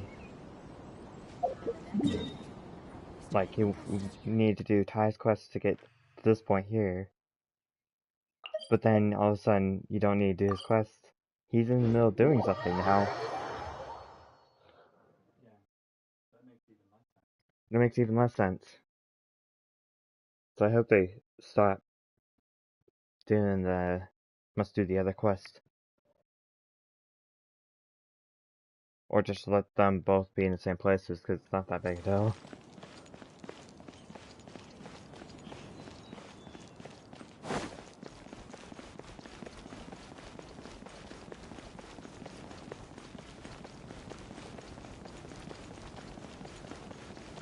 Here we go.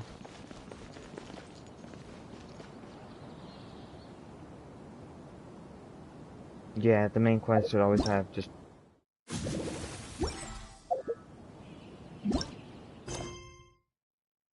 Yeah, I agree.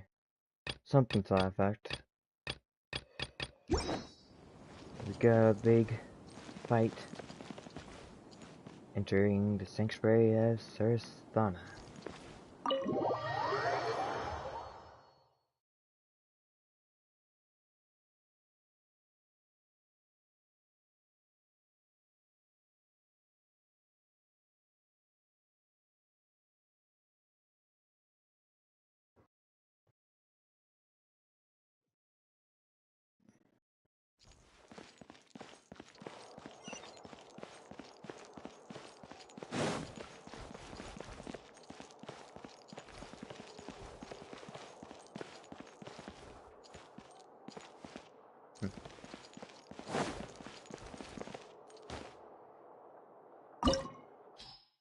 Oh, here we go.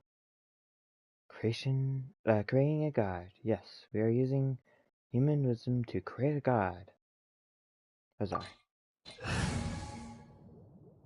I think I'll use this team.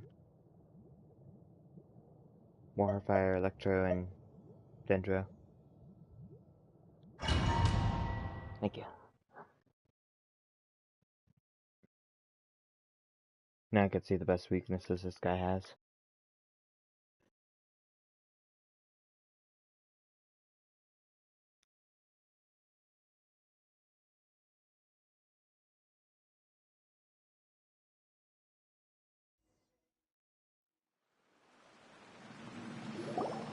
What is this place? Is this really the way we need to go? Wow.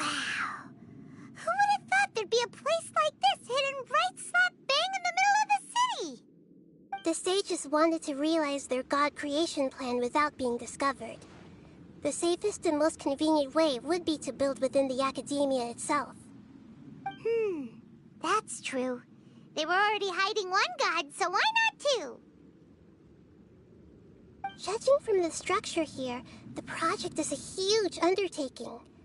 The sages really saw the god creation plan as their ultimate goal. but this place doesn't look like it could have been constructed by the Academia alone.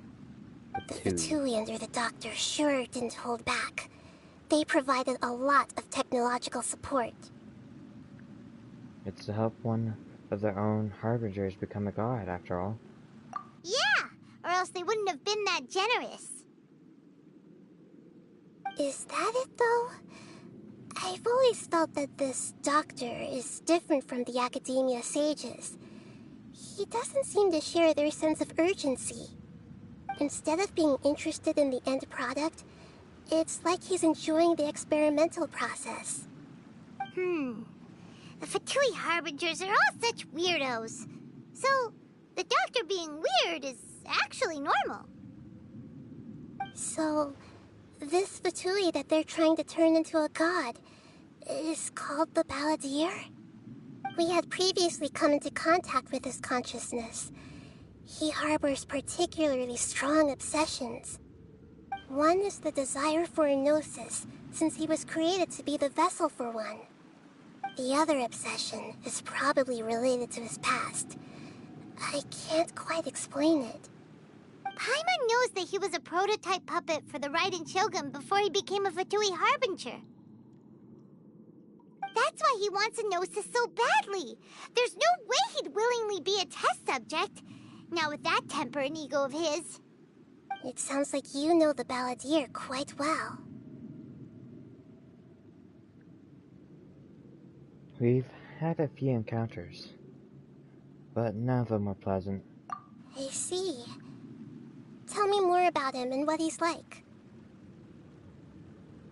The more we know now, the better we can plan for and react to any future situation. You tell her everything that you know about the Balladeer. I see. How fascinating. Alright, time to go. Let's get through here and meet him in person.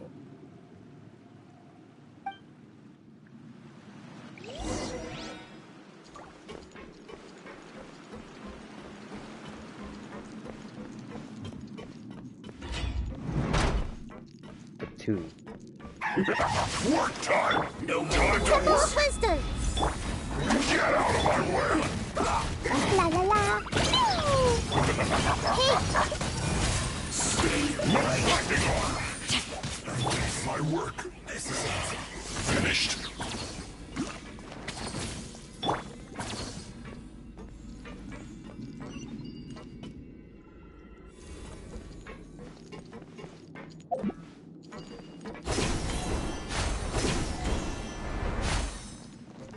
It looks like we can climb up these pipes. Whoops.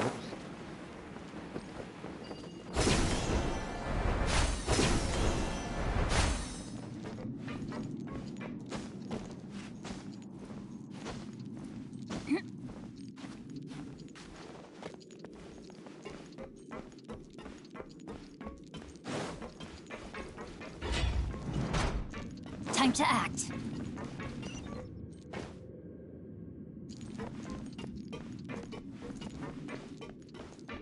Looks like there's some treasure. Okay.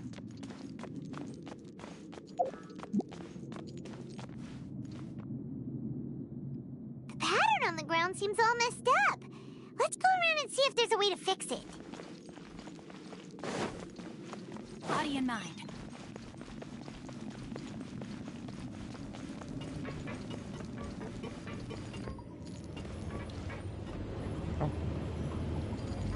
It seems to have stopped.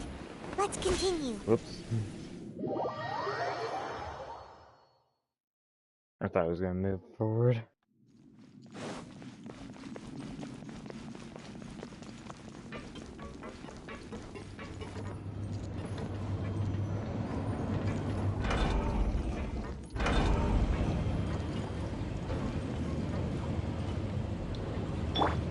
Get with me!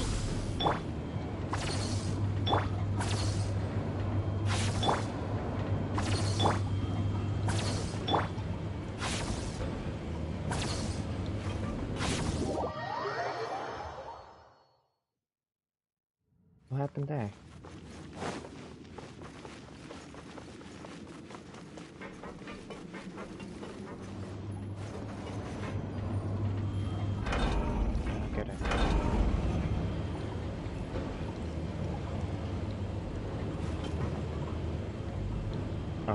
see, I was supposed to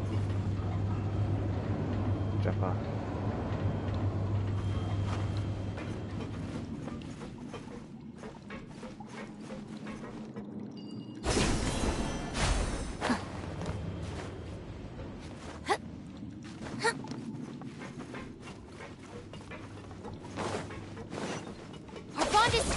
Let's begin.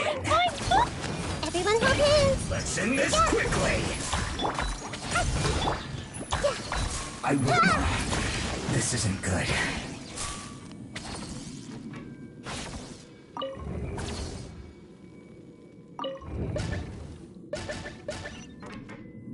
There we go.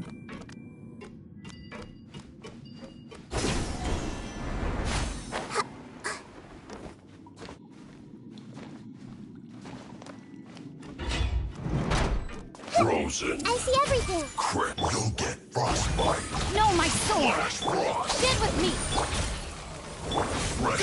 Grow. Disgusting. Pay your dues. A minute.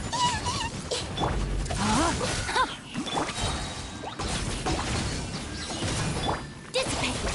Release of you. Can't run from death.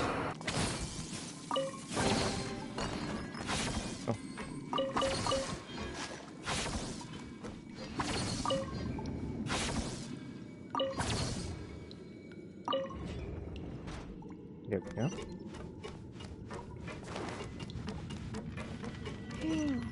The cart is stuck. Maybe there's something wrong with the tracks. Let's try adjusting the direction of the device to clear the tracks.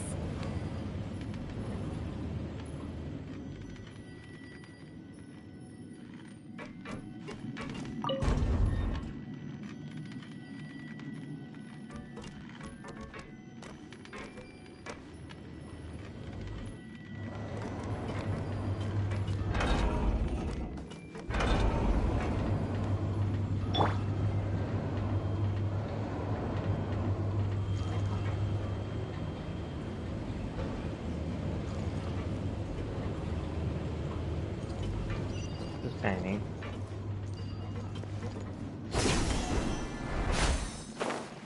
I'll put you on high. No, my sword! Our bond is strong! This might hurt a little.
We're gonna change it again.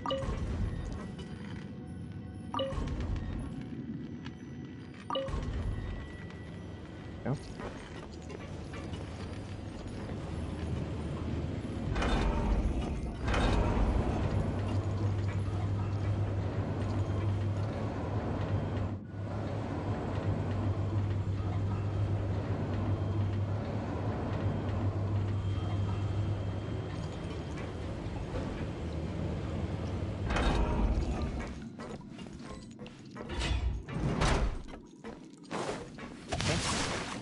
Let's begin. Make yourself at home.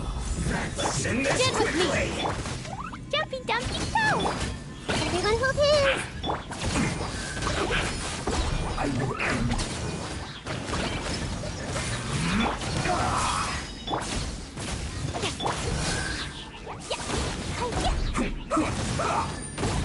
Our bond is strong! A minute to memory. This isn't good. Come at me. Sharing my knowledge. You can't Rain run. cutter! Lightning, Kalpa, lightning, flash! like I went too far.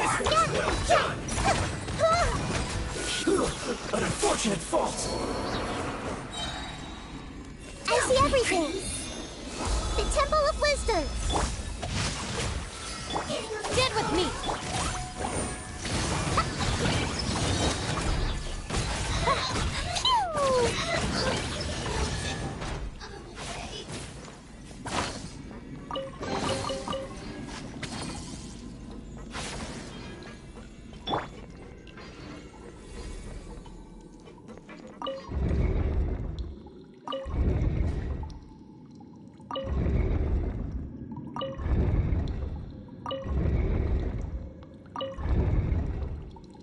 There we go.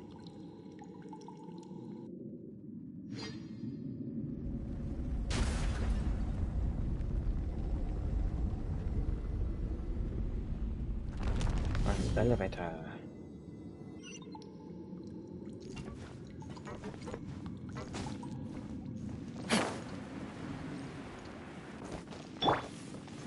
Our bond is strong. That was going to sound.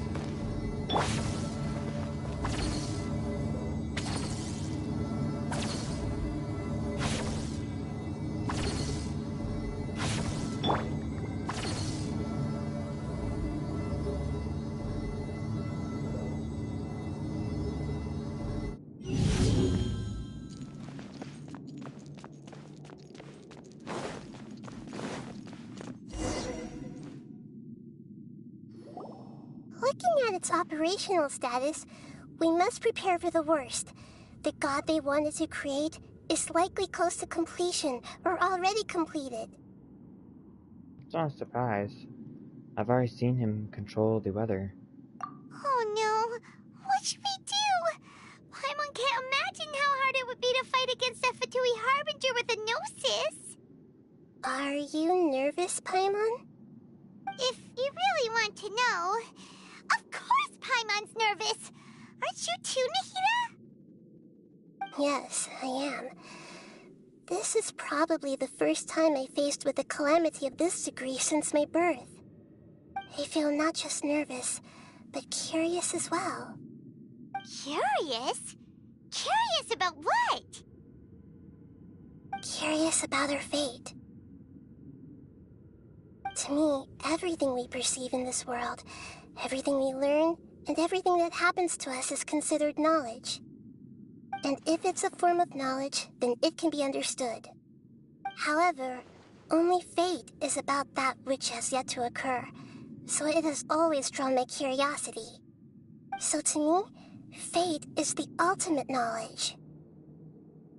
That's also why I love observing humans and all the things that happen to them. It all brings me great satisfaction. And now, at long last, I'm not just an observer anymore. I will personally experience my own fate with you by my side. Isn't this such a wonderfully exciting thing? Ah, so that's what you mean. Paimon thinks she understands what you're feeling. I'm also looking forward to it. We won't lose. Agreed. Okay, let's continue on. I can sense his aura from here.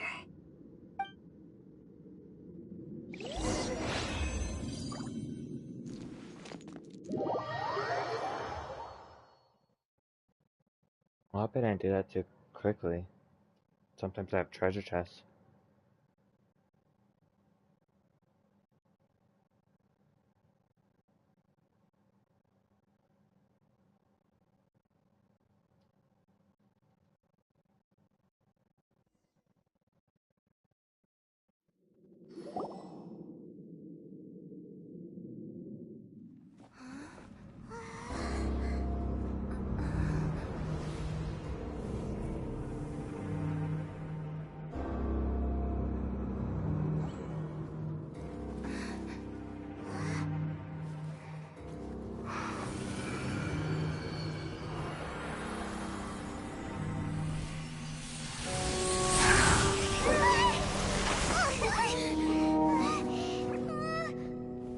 Who would have thought the world would be so eager for my birth? I remember you, Booer, the god of wisdom. And standing beside you, the traveler. Is he all-knowing and powerful now, like Greater Lord Rukkhadevata? No, I can't feel the same kind of divinity I felt from the Greater Lord. It seems that the sages didn't get the chance to infuse the divine knowledge capsules into him. But even still, he has undoubtedly become a true god now. So we're too late? The Balladeer has already become a god? The Balladeer. A long bygone title. When my spirit ascended to divinity, I felt as if I had existed for the same number of epochs as heaven and earth. Looking back, the existence of what once called itself Kunikazushi appears infinitely small and ugly.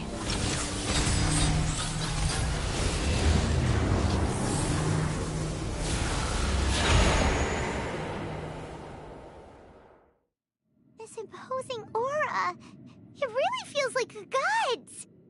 A body that capitalizes on the Balladeer's original construction as a mechanical puppet, with the Gnosis serving as a constant power supply. How much effort and resources did the sages put into this? From a purely technological perspective, it's a commendable achievement indeed. It's no exaggeration to say, this is the culmination of human wisdom.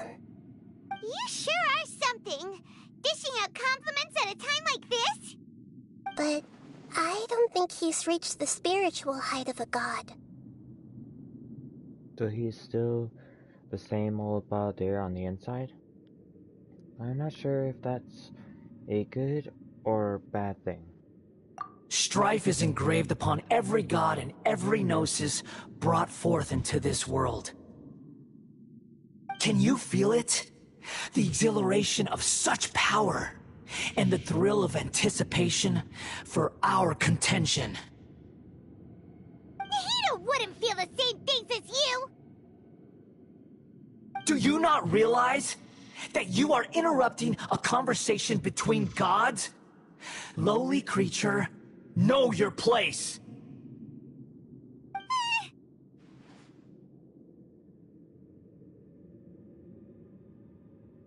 Still the same Balladeer we know. The strife engraved upon a Gnosis. You're talking about the Archon War. Tevat's current peace was not easily won. I didn't personally participate in the Archon War, but the way I see it, all those losses were meaningless, driven by the demands of the laws. There's no point in bringing it up again. Is that so? Yet I am deeply disappointed that I was never allowed the fortuity to personally participate in the Archon War. This is a first. Encountering a god in this world who does not crave power. No wonder your own people have abandoned you, god of wisdom. But from now on, Nahida's followers will only continue to increase in number. Your judgment is as your existence, unsubstantial. This is where everything ends, Booer, the god of wisdom. You should know that wisdom cannot solve every problem.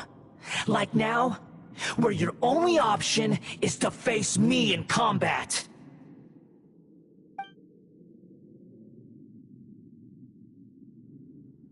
Come! Let us reenact a scene of the Archon War. Come and inaugurate my birth as a god.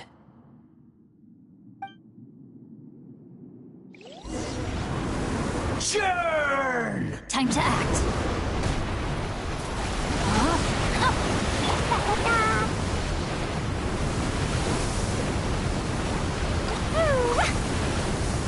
Feeble human!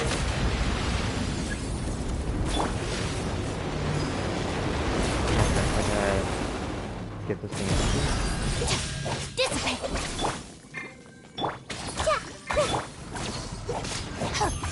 Insignificant pest!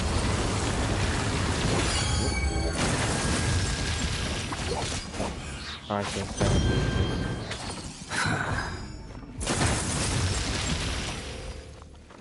Our bond is strong. Cycle begins! Make yourself a room!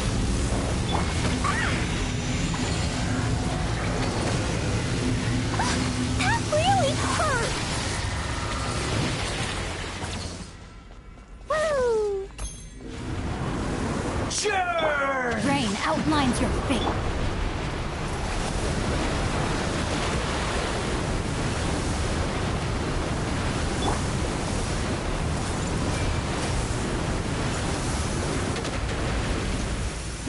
Perish!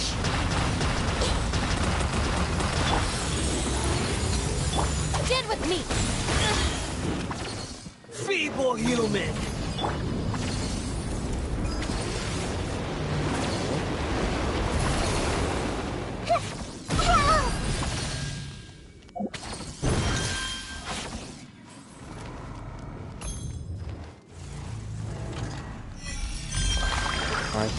At my command, you shall fall! Our bond is strong.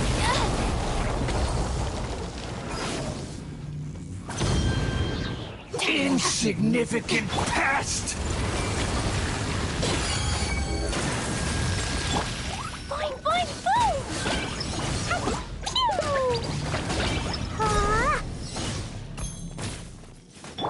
Rain. Feeble human!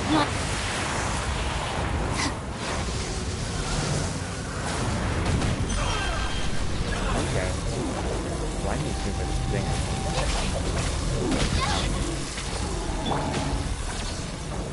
Body and mind. Time to act.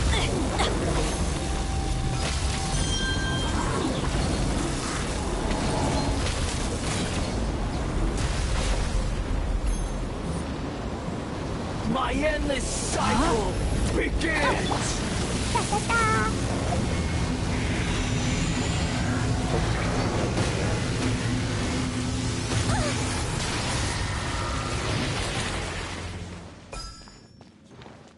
Feeble human!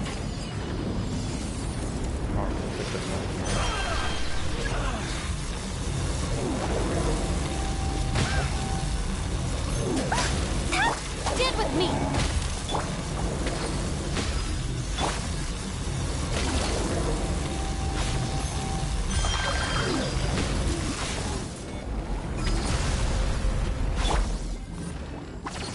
Insignificant pest!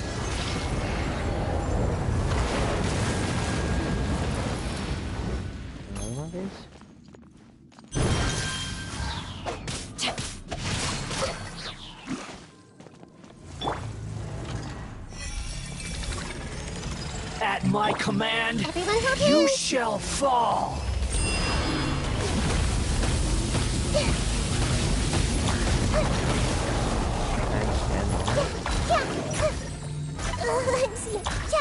Insignificant pest!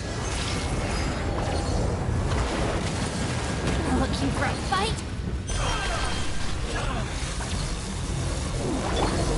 Temple of Wisdom!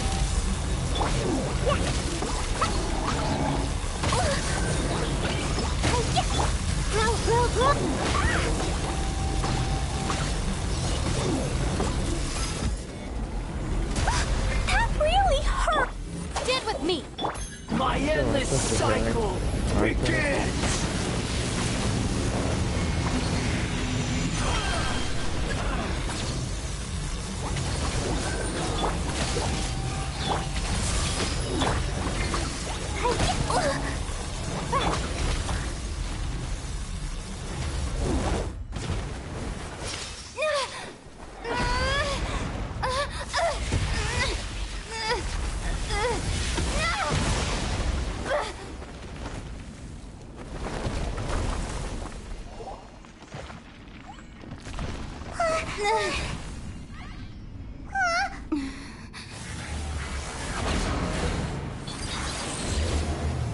Phase 2.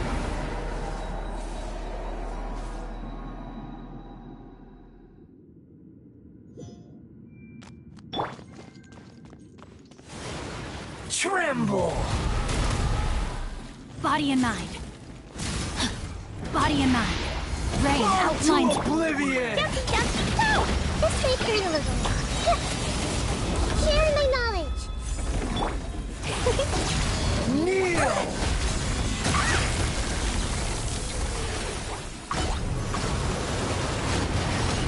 Yeah, ta-ta-ta! They're picking on me!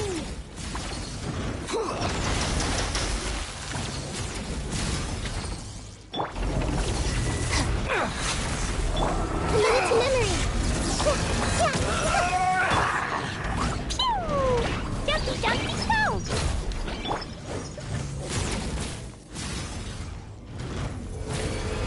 Reality is pain!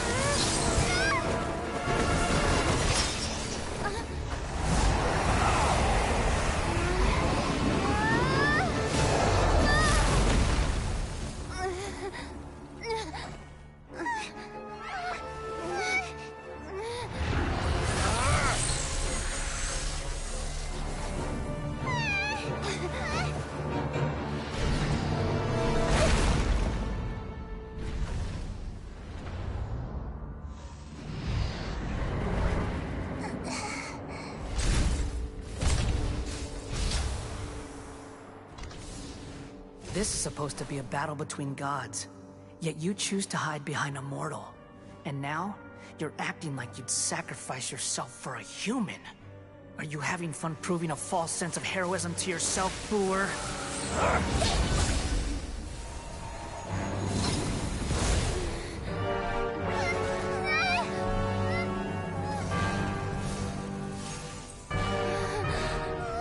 The data collection is almost complete. Do you even know how many times you've tried to take my gnosis from me?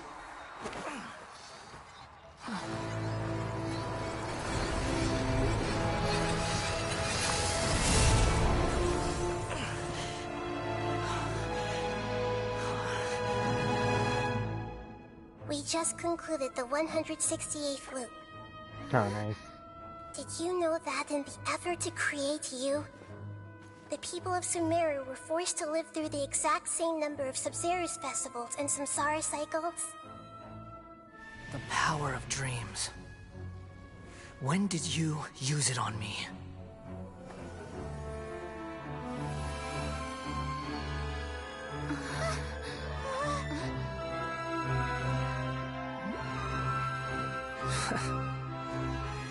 You can't even defeat me in a dream. What do you hope to achieve with this little trick? Come, Traveler. Just like before. Allow me to awaken the memories in your dreams. All that battle experience! It's more than that. Compile everyone's wisdom in the name of the Archon. That is the original function of the Akasha. I've sent everything that happened just now to the people of Sumeru in the form of knowledge. I've asked them to help you find a way to defeat the false god.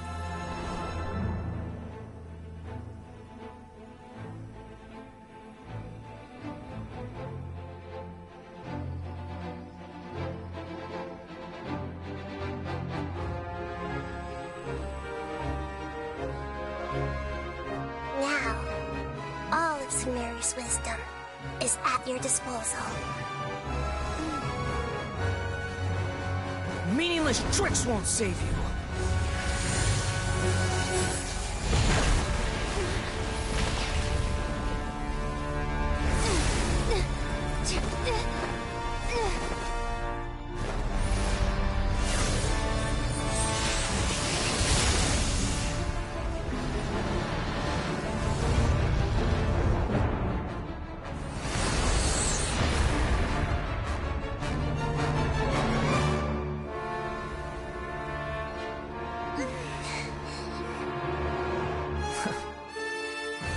Are you done with your tricks?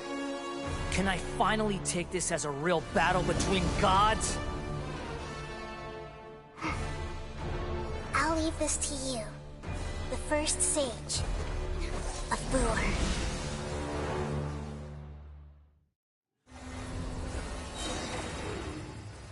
I am the all-knowing God.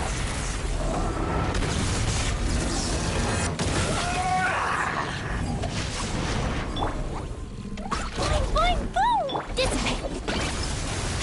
Kneel! Let's see me collect energy for this thing.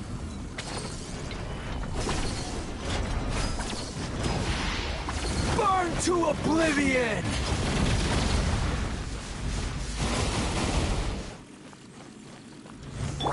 Everyone hold hands! Body and mind.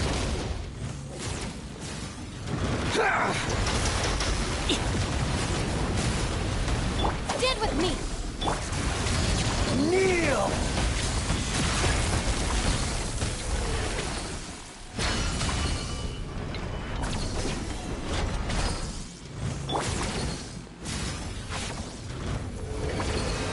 Reality is pain! Time to act. Our bond is strong. Good riddance, cruel world.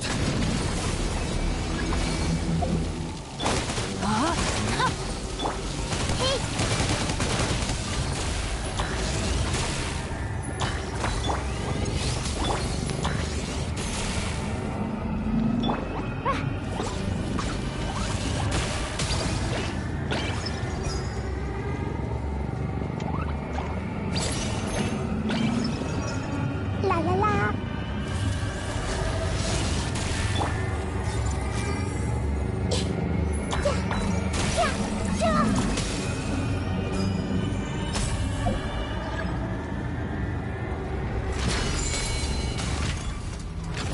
Your new god awakens!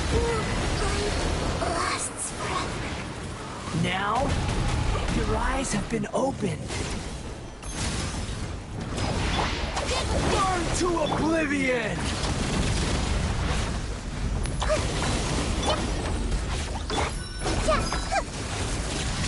Kneel!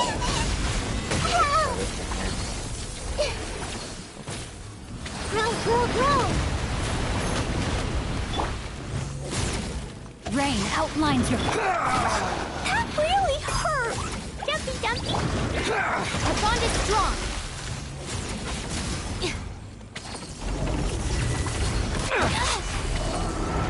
Looking for a fight? Committed to memory.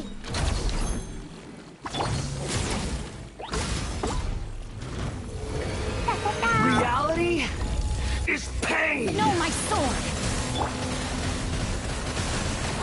La la la. This may hurt a little.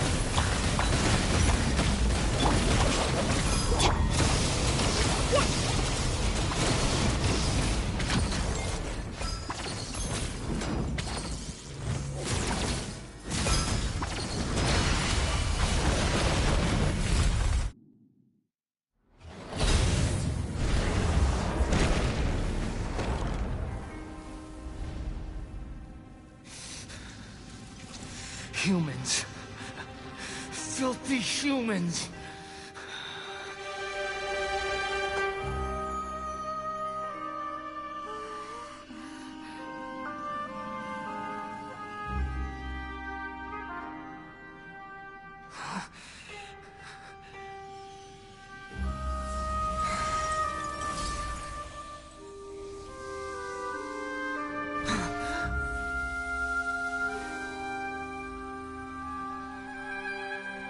No! Wait! Please! Anything but the Gnosis!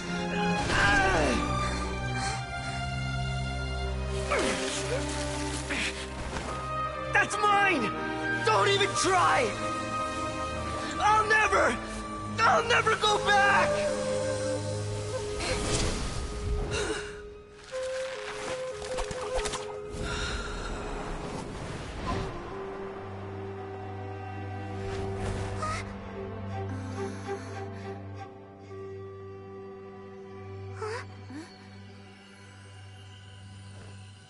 We haven't yet found the answer to the most important mystery. Irminsul is still waiting to be saved. With the power of another Gnosis, we may now finally understand the last memory of Greater Lord Rukkhadevata.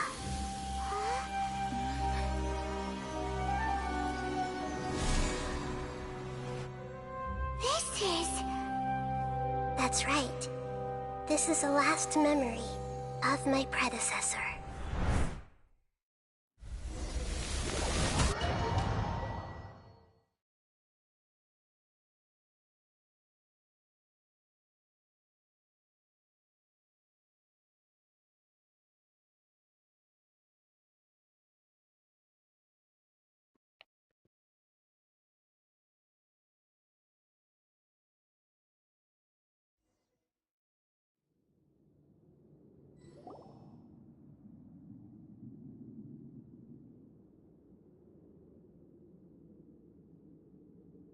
Huh. This sure seems very different from what Paimon imagined. Shouldn't Irminsul be in this realm of consciousness? Yes, that is our destination.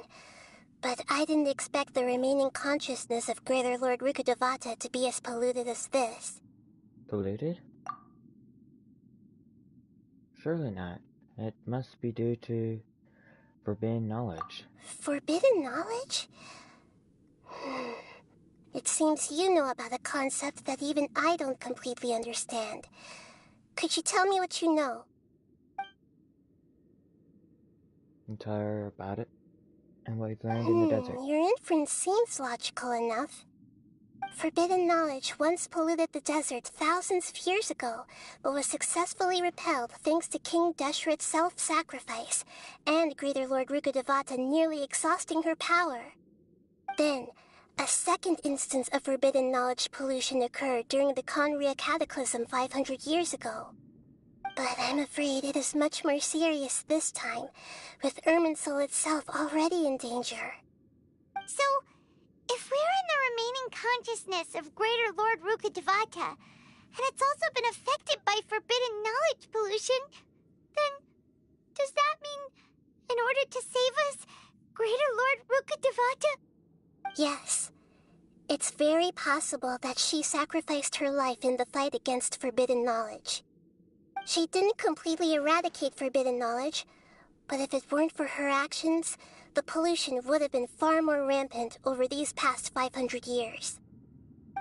The way that everyone, including me, has forgotten everything about forbidden knowledge may very well be due to her restoration of Irminsul. Aww. Do you feel sad, Nahida? I'm just sharing her pain. The pollution of her consciousness here is severe. There is madness, chaos, and pain all around us. Did she fight to resist the forbidden knowledge pollution in such terrible conditions, all the way up to her last breath? She even used her last remnant of lucid consciousness to leave a clue for us to follow. By clue, you mean the words forget me? Yes. Her words were distorted by forbidden knowledge, so that's all we could hear. But now, we have a chance to find the answer to this mystery. We can cross the polluted consciousness until we found the right path to meet with her lucid consciousness. And then, we'll let Greater Lord Rukkhadevata tell us the truth in person. I hope we can use the truth to save everybody. Each of us need to be mindful of the state of our own consciousness while we are here. Even with the Gnosis's protection, we must always keep a clear mind. Otherwise, we could go mad at any moment. That's so scary. Don't worry. It should be easy enough for you to keep that mind of yours clear, Paimon. Let's go.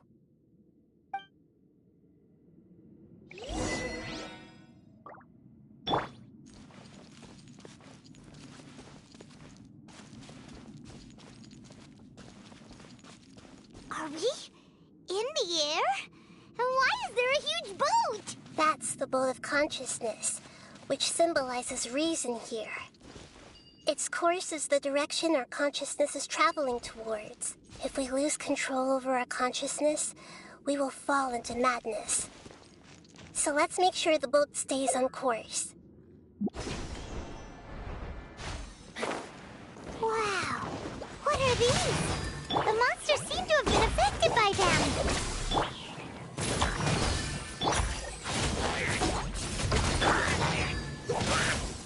Committed to memory. Yeah, yeah.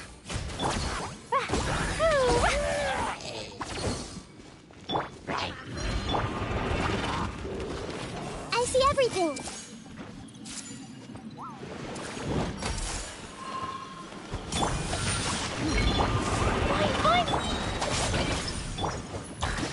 Grow, grow.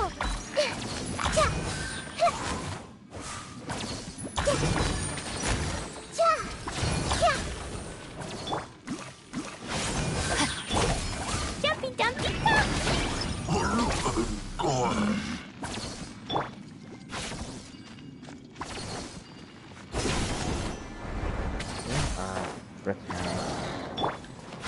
Hey!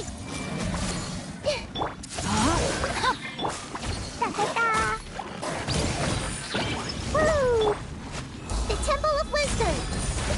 I see everything! Yeah! Yeah! Stand with me! This may hurt a little.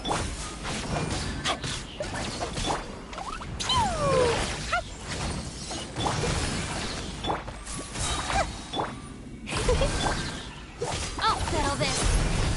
Look! A falling sigil has appeared in the sky!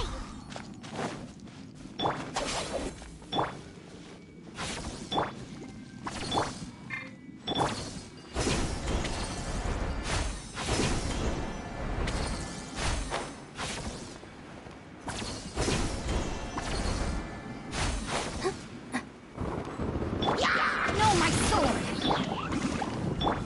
Everyone hold hands! Da-da-da! Yeah! Jumpy dumpy go!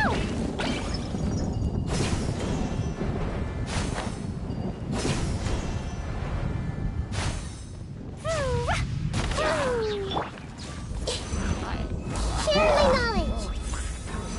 Hey!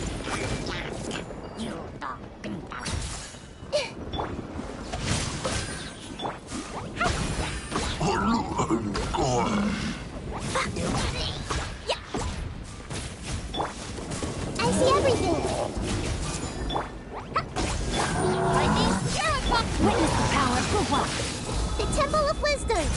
Blow them all up! La la la! To control the boat of consciousness, we need to find the helm first. Body and mind.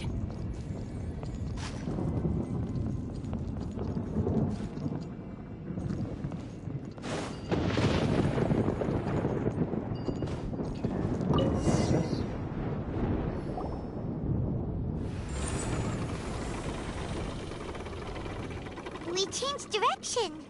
Are we still going the right way, Nahida? Mm-hmm. Judging from the current route, the boat of consciousness will soon take us out of here.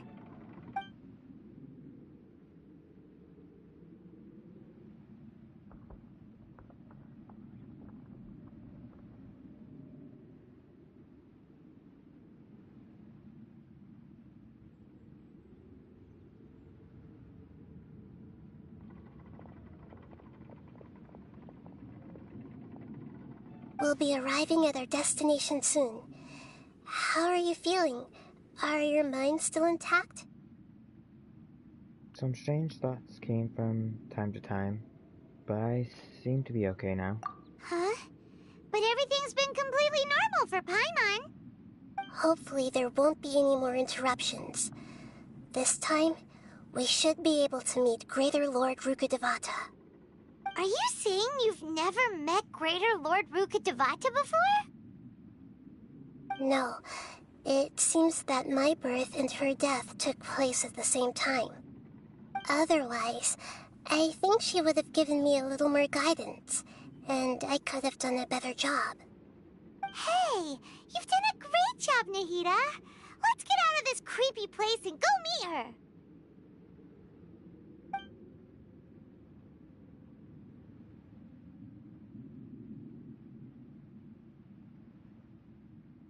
It's quite confusing.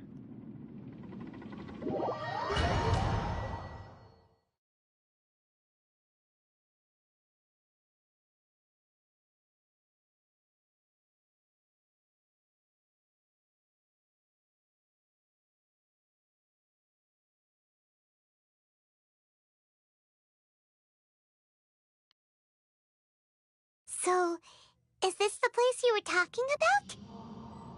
The base of Irminsul?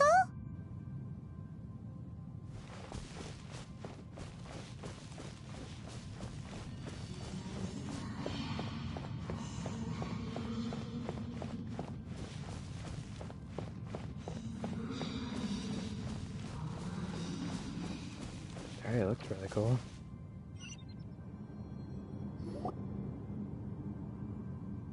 Well, this is the place. Yes, it's the same place from my memories. We're here to find Greater Lord Rukkhadevata, right? But the one standing over there is... Is that... me? She looks exactly like me. Are you Greater Lord Rukkhadevata? Yes, that's me. Are you surprised by my appearance? Can't believe my eyes. The two of you look almost exactly the same. Irminsul and the surrounding lands have been reproduced here as they were years ago. But this is just a realm of consciousness. We are manifestations of the same nature. Hence why we would appear exactly the same. We're of the same nature. Why? Because you are me, and I am you. You are me in the new samsara. The new samsara? As Greater Lord Rukkhadevata, I'm the avatar of Irminsul, and you are the purest branch snapped from Irminsul. Imagine it this way. Even if a tree dies, its branches will eventually take root and grow, continuing the tree's life in another form. I'm merely the remaining consciousness of Greater Lord Rukkhadevata. The real me has presumably died a long time ago.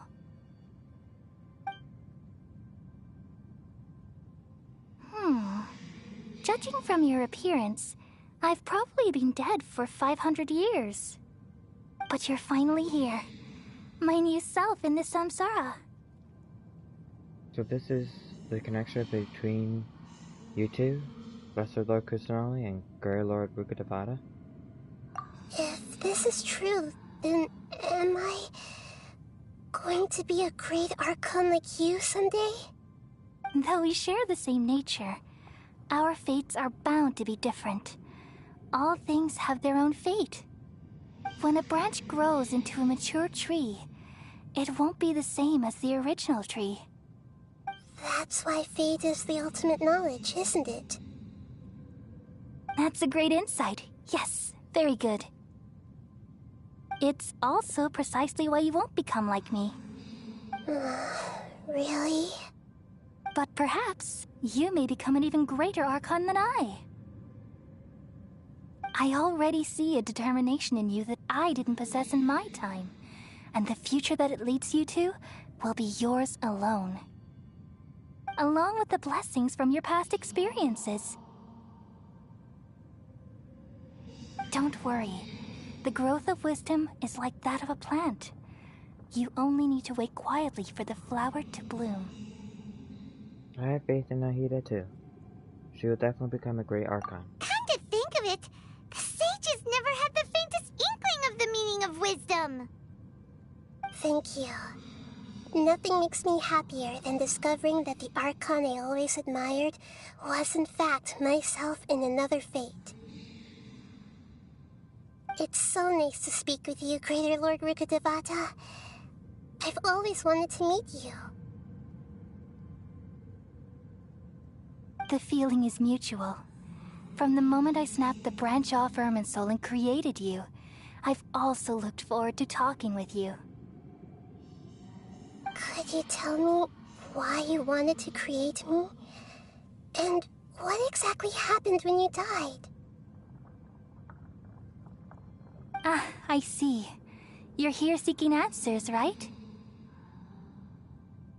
Everything that day, even the sky itself, changed into a color like this. I knew it. The Conria Cataclysm. At that time, the Seven were all summoned to the nation of Conria. Except for me. I had a more important task to attend to. I had to protect Irminsul. The disaster occurred together with the pollution of forbidden knowledge. At that very moment, with my consciousness connected to Irminsul, I sensed something was wrong. The pain started to torment my mind. By the time I reached Irminsul, it was already displaying signs of corruption. Had I not repelled the pollution of forbidden knowledge with King Deshret thousands of years ago, I might have felt even more hopeless and lost. So what exactly is forbidden knowledge? It's a kind of knowledge that doesn't belong to this world, and a form of truth that can't be understood. It came from the very bottom of the abyss. Even I could never understand it. The world is constantly rejecting it, leading to all kinds of bad phenomena. If we allow forbidden knowledge to pollute Irminsul, I'm afraid the entirety of Teyvat could fall apart. So, there's knowledge that even the God of Wisdom can't understand? At that time, I knew I couldn't repel the forbidden knowledge with my strength alone. Which is why I created a device that compiled human wisdom and named it the Akasha. It's truly the world's most amazing invention. Thank you. For a long time, I thought dreams were the fruit of human wisdom. Though it was selfish to do so, I borrowed people's dreams using the Akasha. Then I compiled their wisdom and all of my own power. Well, did it work? Thanks to the wisdom of the people of Sumeru, almost all the forbidden knowledge was cleared from Irminsul. But things didn't go as smoothly as I thought. I had a terrible headache, which gave me an uneasy feeling. And then I remembered that my consciousness was also connected with Irminsul. It brought me knowledge and wisdom, but vile corruption as well. From the very beginning, my existence had been polluted by the forbidden knowledge. Oh no. How could that happen? I've experienced that pain in your consciousness. It must have been a horrible experience. Yes, but my feelings weren't important. The important thing was that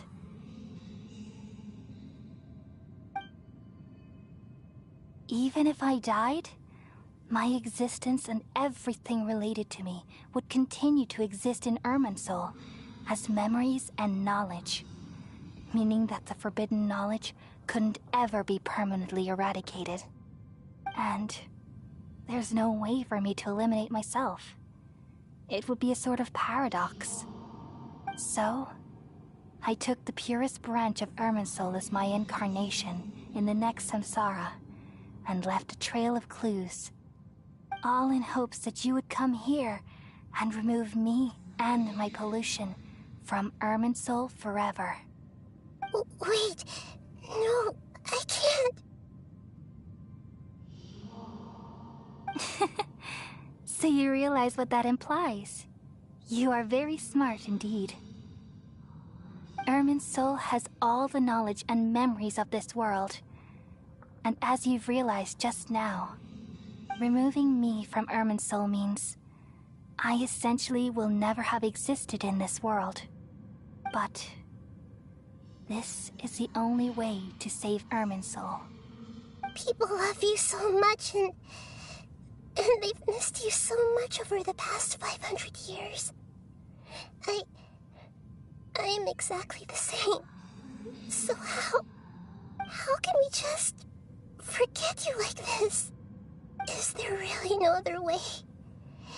There must be something else I can do.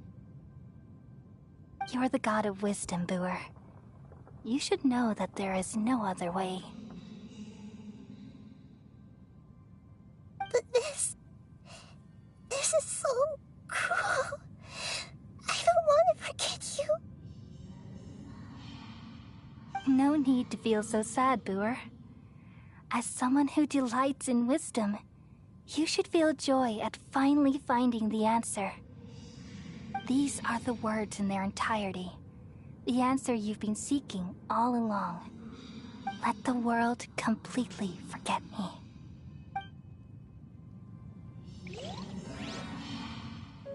We all nestle under the great tree of wisdom, peering out to perceive the world. From the earth and from the rain, we perceive its wonders, until we become a white bird to perch atop a branch, and finally snap off the most important leaf. Once upon a time, I alone dreamed in this world.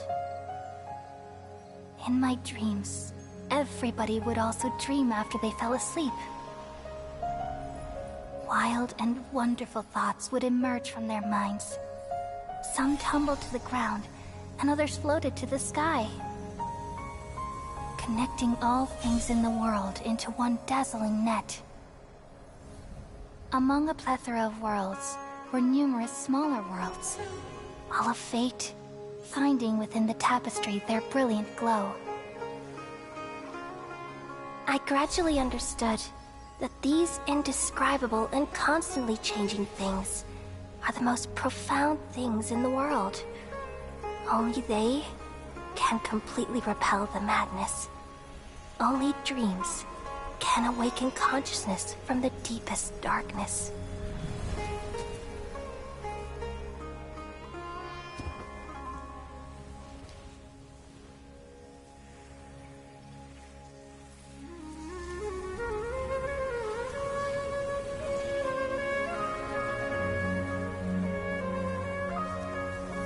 I'm the one who posed this question, yet also the one who sought a solution. Saving the world with the dreams of the people used to be my answer. And now, you've also found your own answer, and I shall return all the dreams to the people.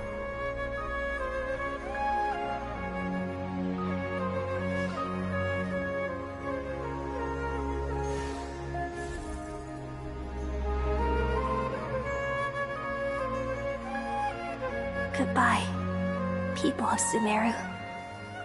May you be blessed tonight with the sweetest of dreams.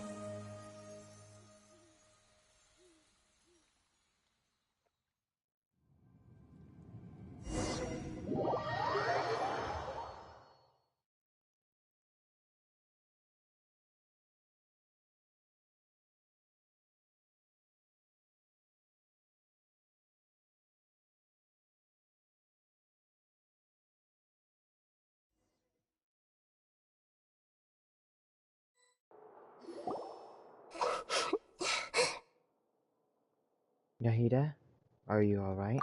I'm alright. I'm just a little confused. What are you confused about? We've just saved the world, right? So why am I crying? Don't tell me. I don't know where this feeling inside of me is coming from, but I feel very sad.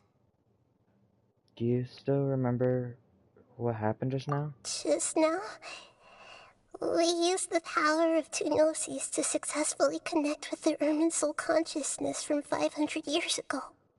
Then, we removed the remaining pollution from Irminsul. She's forgotten her.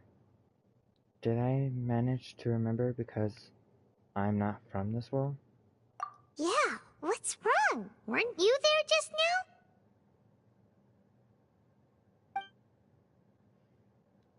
Paimon doesn't seem to remember either. Has everybody really forgotten Greater Lord Rukkhadevata? Should I tell them the truth? What is that sound? I feel super sleepy.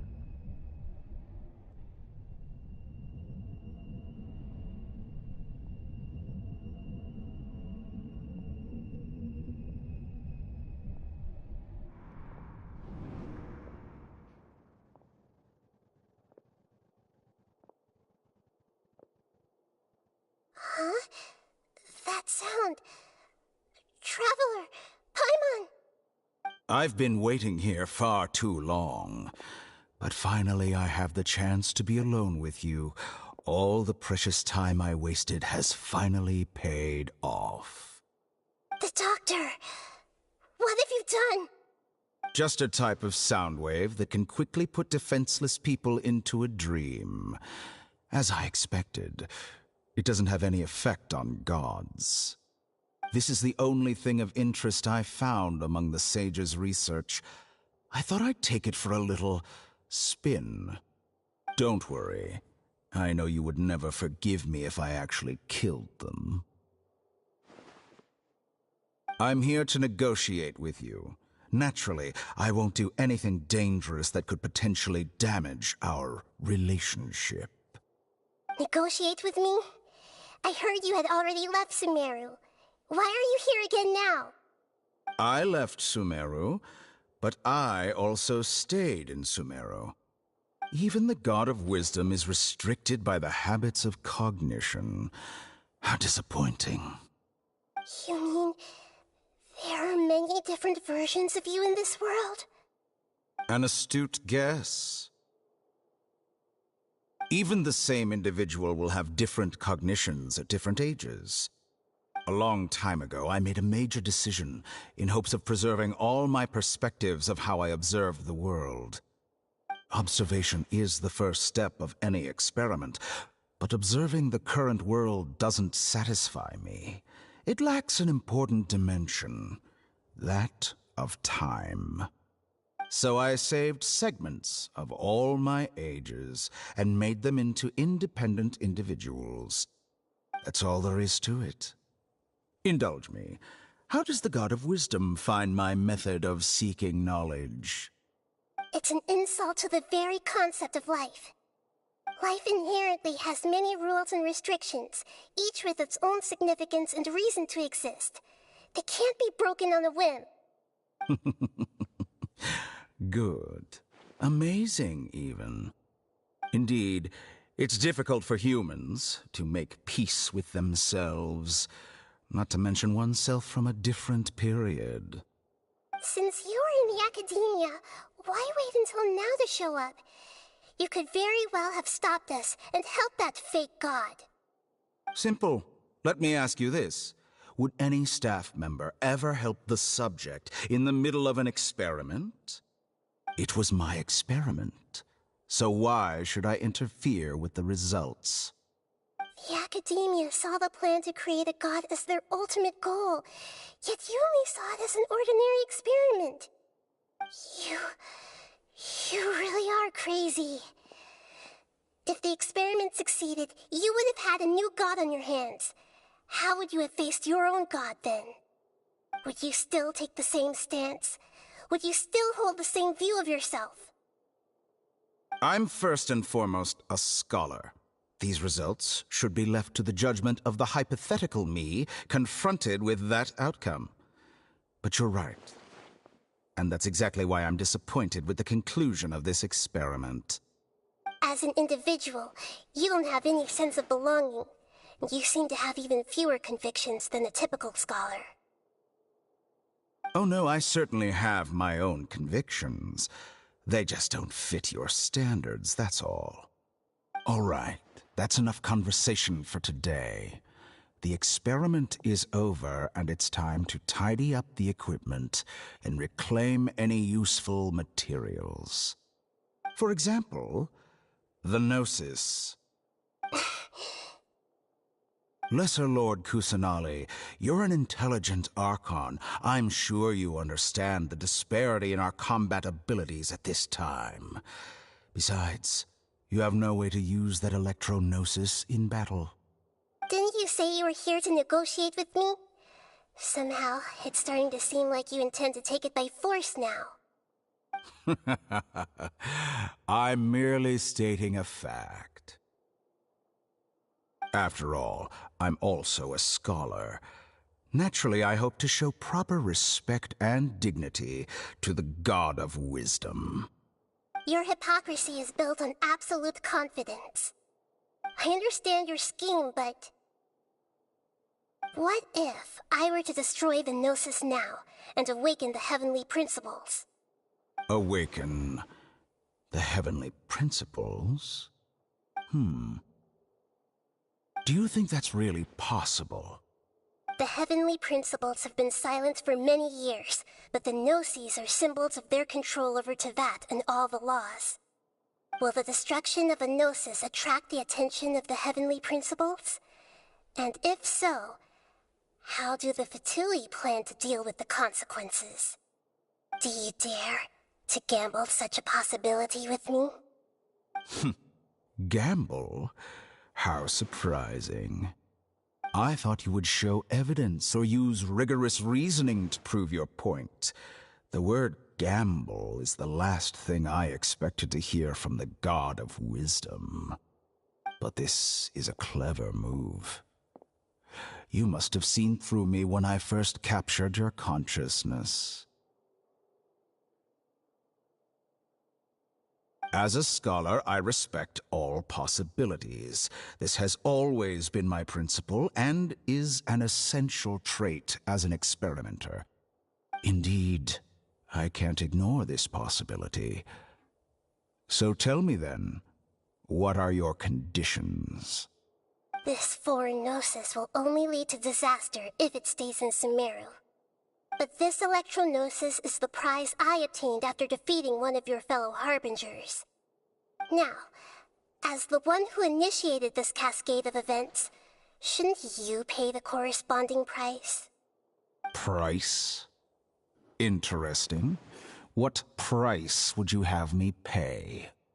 How about erasing all your other segments? So this is how you wish to restrict me, the most threatening opponent of the Nation of Wisdom. What you request of me is like plucking out the eyes I have placed in the dimension of time. Segments are extraordinarily difficult to make. They require extremely rare resources and enormous amounts of time and effort, requiring me to destroy them all here and now. Bravo. A suitably wise decision on your part. Yes, how very interesting. Can I assume that you have long been wary of me? Among all the versions of me, this segment you see now is the most selfish. If it weren't me, your idea wouldn't have worked. What did you see when you were imprisoned? You were observing me, and that's how you know I've long grown tired of their doubts and endless arguments. Like you said, it's difficult to make peace with yourself. Being as smart as you are, have you managed to do that? I see. If you think all those versions of me are worth a gnosis, then deal. You sure didn't hesitate much. Is the relationship between all the versions of you really that bad? I don't think there's any need to dwell on that. The surplus versions of me can be exchanged for a gnosis. Do you think anyone can offer themselves at a higher price? Besides, with my abilities, it's only a matter of time until I find better perspectives. Perhaps it's best to say, you're just temporarily ahead. But what I'd like to know is, how can you be sure that I've really erased them? I can see your remaining honesty.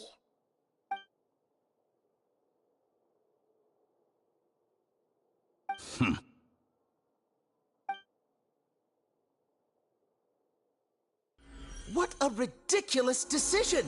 You can't be serious! How could I have been so short-sighted? You think this is the end? Wait, I'll have my revenge! You'll make Good this moment riddance. count.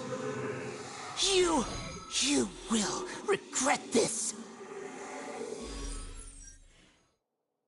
Well, have you confirmed that it's complete? Here, take it. The future of Sumeru City will be in my hands alone. I will shut down the Akasha and let curiosity and the thirst for knowledge drive the realm of academics once again. There won't be any further gaps for you to exploit. It truly pains me that my academic achievements have never been appreciated in my homeland. Of course, I have no interest in being rejected by this city for a third time. Another chess piece. And where is your dendronosis? Don't be greedy, Harbinger of Snezhnaya. No, this is a different transaction. If you intend to turn off the Akasha anyway, then there's no further use for the Gnosis of Sumeru, is there? Besides, isn't it the Archon's duty to deliver what's desired of the Seeker? Oh, judging from your expression, you don't seem to find the idea very agreeable. Then let's think of it this way. Since you're the god of wisdom, how about I exchange some knowledge with you? People exchanging knowledge with the God of Wisdom is the stuff of legends. Yet here you wish to exchange knowledge for the God of Wisdom's property. Arrogant as that is, it has piqued my interest. Let me ask you, have you in all your mighty knowledge ever heard the rumor that the skies of Tevat are fake? Huh? That's the secret hidden by Irminsul concerning the truth of this world.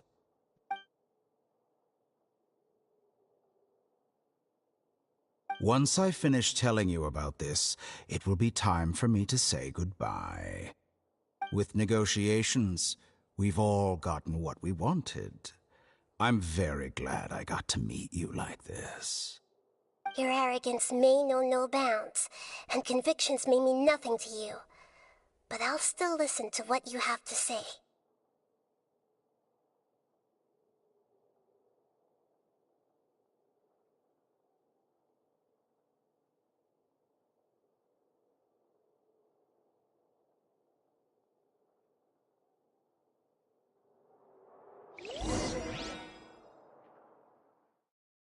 You don't get a no?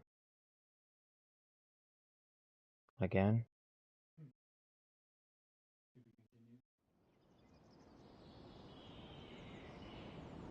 So she turned in her gnosis for information to the doctor, yeah. That's annoying. No, just like all the other times. Well, the other time, I suppose, because it was the only other one.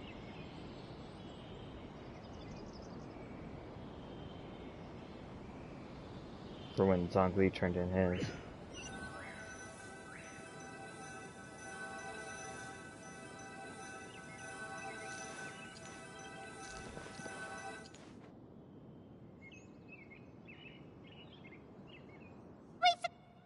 Together!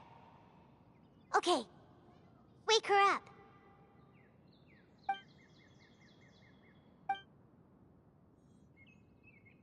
Are you awake? Kali says it's time for breakfast. Come on, get up! Good morning, Paimon. Good morning! How are you feeling today?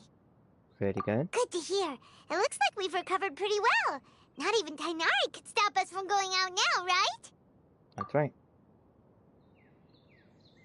On the day we lost consciousness in battle, when we woke up, we found ourselves in Gandharvaville, and Tai and Kalei were looking after us.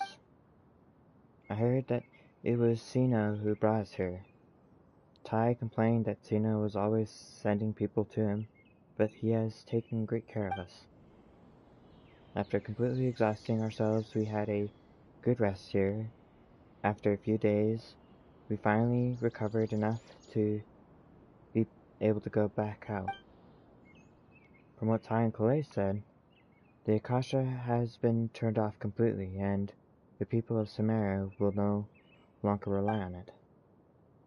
Such a big change will certainly affect the people's lives, but it will definitely be a good thing. Come on, Traveler, let's go!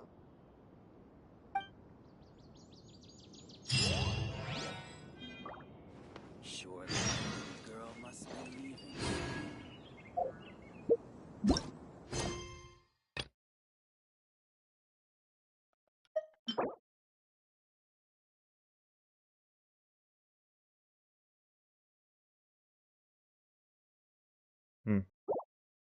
Okay. Oh, it's gonna ask me to do a different quest again. What quest does it ask me to do this time? Yeah. Oh, it wants me to do all sorts of quests, looks like.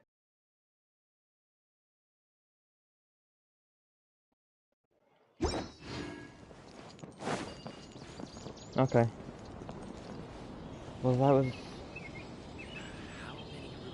most of the main quest. Let me check. Right.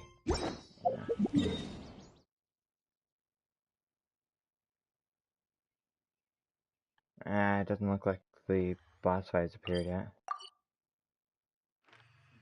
Oh my goodness. I was thinking when I started this, it was only going to take me 5 minutes. With the idea I thought. It ended up being a lot longer than I expected. Which isn't a good thing in a way. Like, there is a 5-hour quest line at least, besides all the extra stuff you have to do. But I don't know. They didn't give us enough information about the doctor, about him having other him. Like, the idea of him is he has multiple versions of him from multiple timelines is kind of confusing.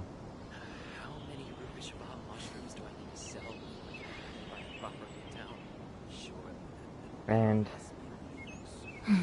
the story they used this for is what I call a moment Byrlul of solitude. was kind of a redone story from other games. But overall, I did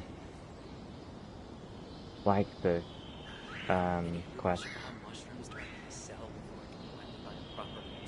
Well, thank you for watching. If you've been enjoying this, please do like and subscribe and leave a comment down below. Also, thank you to my patrons for supporting this channel. And if you also like to support it, you can click the link down below. And I will see you later.